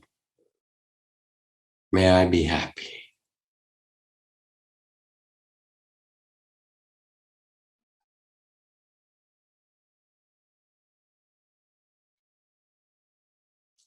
Now, without any more words from me, let yourself go through 2 or 3 or 4 more people that you care about, or people that you know, or people who are struggling. Or beyond them, you can spread your loving kindness out to groups of people, places in the world where they're having difficulty, to refugees, to children, women, beings. But start a little closer to home. Do a couple or a few more people you care about, and then become a beacon or a lighthouse and spread it more broadly, using your own phrases and well-wishing. Spread the metta, the loving kindness, like a light, far and near, near and far.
As you extend the loving kindness, you become the beacon of kindness, the beacon of loving kindness, yourself and all that it touches.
Take one more minute. Whatever invites the spirit of loving kindness for yourself and other beings, invite it now.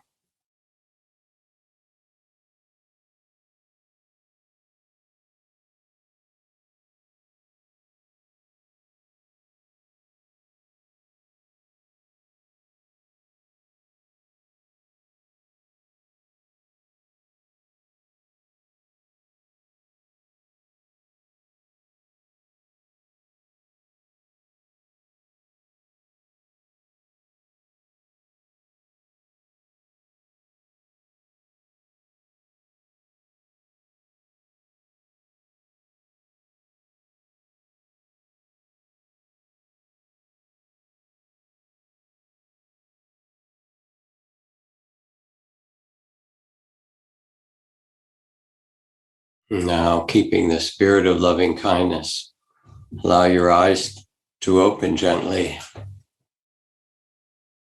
and sense that you can inhabit the consciousness of loving kindness. Eyes open wherever you go. One of my ways of practicing this is to see the child in each person around me, especially if I'm going about on errands and I see somebody who's having a hard time or making a hard time, getting pushy or aggressive or whatever. And I look and I see them and I try to picture them as a child, as a young child with a certain innocence and their struggles as children have. And know that that child of the spirit is still in there somewhere. And it brings the loving kindness alive for me. Whatever the principle of metta is, to do it in whatever way most feels natural to you. In whatever way allows you to see with the eyes of tenderness and compassion and kindness. Find your own beautiful way. Hey guys, this is Tim again. Just one more thing before you take off, and that is 5 Bullet Friday. Would you enjoy getting a short email from me every Friday that provides a little fun before the weekend? Between 1.5 and 2 million people subscribe to my free newsletter, my super short newsletter called 5 Bullet Friday. Easy to sign up, easy to cancel. It is basically a half page that I send out every Friday to share the coolest things I've found or discovered or have started exploring over that week. It's kind of like my diary of cool things. It often includes articles I'm reading, books I'm reading, albums perhaps, gadgets, gizmos, all sorts of tech tricks and so on that get sent to me by my friends, including a lot of podcast guests. And these strange esoteric things end up in my field, and then I test them, and then I share them with you. So if that sounds fun, again, it's very short, a little tiny bite of goodness before you head off for the weekend, something to think about. If you'd like to try it out, just go to tim.blog/Friday. Type that into your browser, tim.blog/Friday. Drop in your email, and you'll get the very next one. Thanks for listening. This episode is brought to you by Shopify. Shopify is one of my favorite companies out there, one of my favorite platforms ever. And let's get into it. Shopify is a platform, as I mentioned, designed for anyone to sell anything, anywhere, giving entrepreneurs the resources once reserved for big business. So what does that mean? That means in no time flat, you can have a great looking online store that brings your ideas, products, and so on to life, and you can have the tools to manage your day-to-day business and drive sales. This is all possible without any coding or design experience whatsoever. Shopify instantly lets you accept all major payment methods. Shopify has thousands of integrations and third-party apps, from on-demand printing to accounting to advanced chatbots, anything you can imagine. They probably have a way to plug and play and make it happen. Shopify is what I wish I had had when I was venturing into e-commerce way back in the early 2000s. What they've done is pretty remarkable. I first met the founder, Toby, in 2008 when I became an advisor, and it's been spectacular. I've loved watching Shopify go from roughly 10 to 15 employees at the time to 7,000 plus today, serving customers in 175 countries with total sales on the platform exceeding $400 billion. They power millions of entrepreneurs from their first sale all the way to full scale. And you would recognize a lot of large companies that also use them who started small. So get started by building and customizing your online store, again, with no coding or design experience required. Access powerful tools to help you find customers, drive sales, and manage your day-to-day. Gain knowledge and confidence with extensive resources to help you succeed. And I've actually been involved with some of that way back in the day, which was awesome. The Build a Business competition and other things. Plus, with 24/7 support, you're never alone. And let's face it, being an entrepreneur can be lonely, but you have support, you have resources, you don't need to feel alone in this case. More than a store, Shopify grows with you, and they never stop innovating, providing more and more tools to make your business better and your life easier. Go to shopify.com/Tim to sign up for a $1 per month trial period. It is a great deal for a great service, so I encourage you to check it out. Take your business to the next level today and learn more by visiting shopify.com/Tim. One more time, shopify.com/Tim, all lowercase. This episode is brought to you by Element, spelled LMNT. What on earth is Element? It is a delicious, sugar-free electrolyte drink mix. I've stocked up on boxes and boxes of this. It was one of the first things that I bought when I saw COVID coming down the pike, and I usually use 1 to 2 per day. Element is formulated to help anyone with their electrolyte needs and perfectly suited to folks following a keto, low-carb, or paleo diet. Or if you drink a ton of water and you might not have the right balance, that's often when I drink it. Or if you're doing any type of endurance exercise, mountain biking, etc., another application. If you've ever struggled to feel good on keto, low-carb, or paleo, it's most likely because even if you're consciously consuming electrolytes, you're just not getting enough. And it relates to a bunch of stuff like a hormone called aldosterone, blah, blah, blah, when insulin is low. But suffice to say, this is where Element, again spelled LMNT, can help. My favorite flavor by far is citrus salt, which, as a side note, you can also use to make a kick-ass no-sugar margarita. But for special occasions, obviously.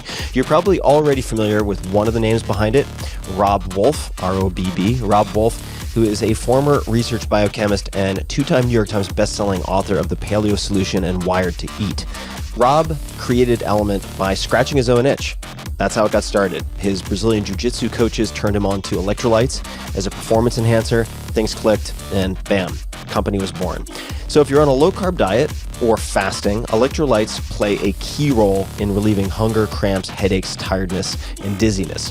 Sugar, artificial ingredients, coloring, all that's garbage, unneeded. There's none of that in Element. And a lot of names you might recognize are already using Element. It was recommended to be by one of my favorite athlete friends. 3 Navy SEAL teams as prescribed by their Master Chief, Marine units, FBI sniper teams, at least 5 NFL teams who have subscriptions. They are the exclusive hydration partner to Team USA weightlifting, and on and on. You can try it risk-free. If you don't like it, Element will give you your money back, no questions asked. They have extremely low return rates. For a limited time, you can get a free Element sample pack with any purchase. It's the perfect way to try all of their flavors. Or if you're feeling generous, sharing with a friend who might enjoy. This special offer is available here at this link, drinklmnt.com/Tim. That's Drink Element, again, drinklmnt.com/Tim.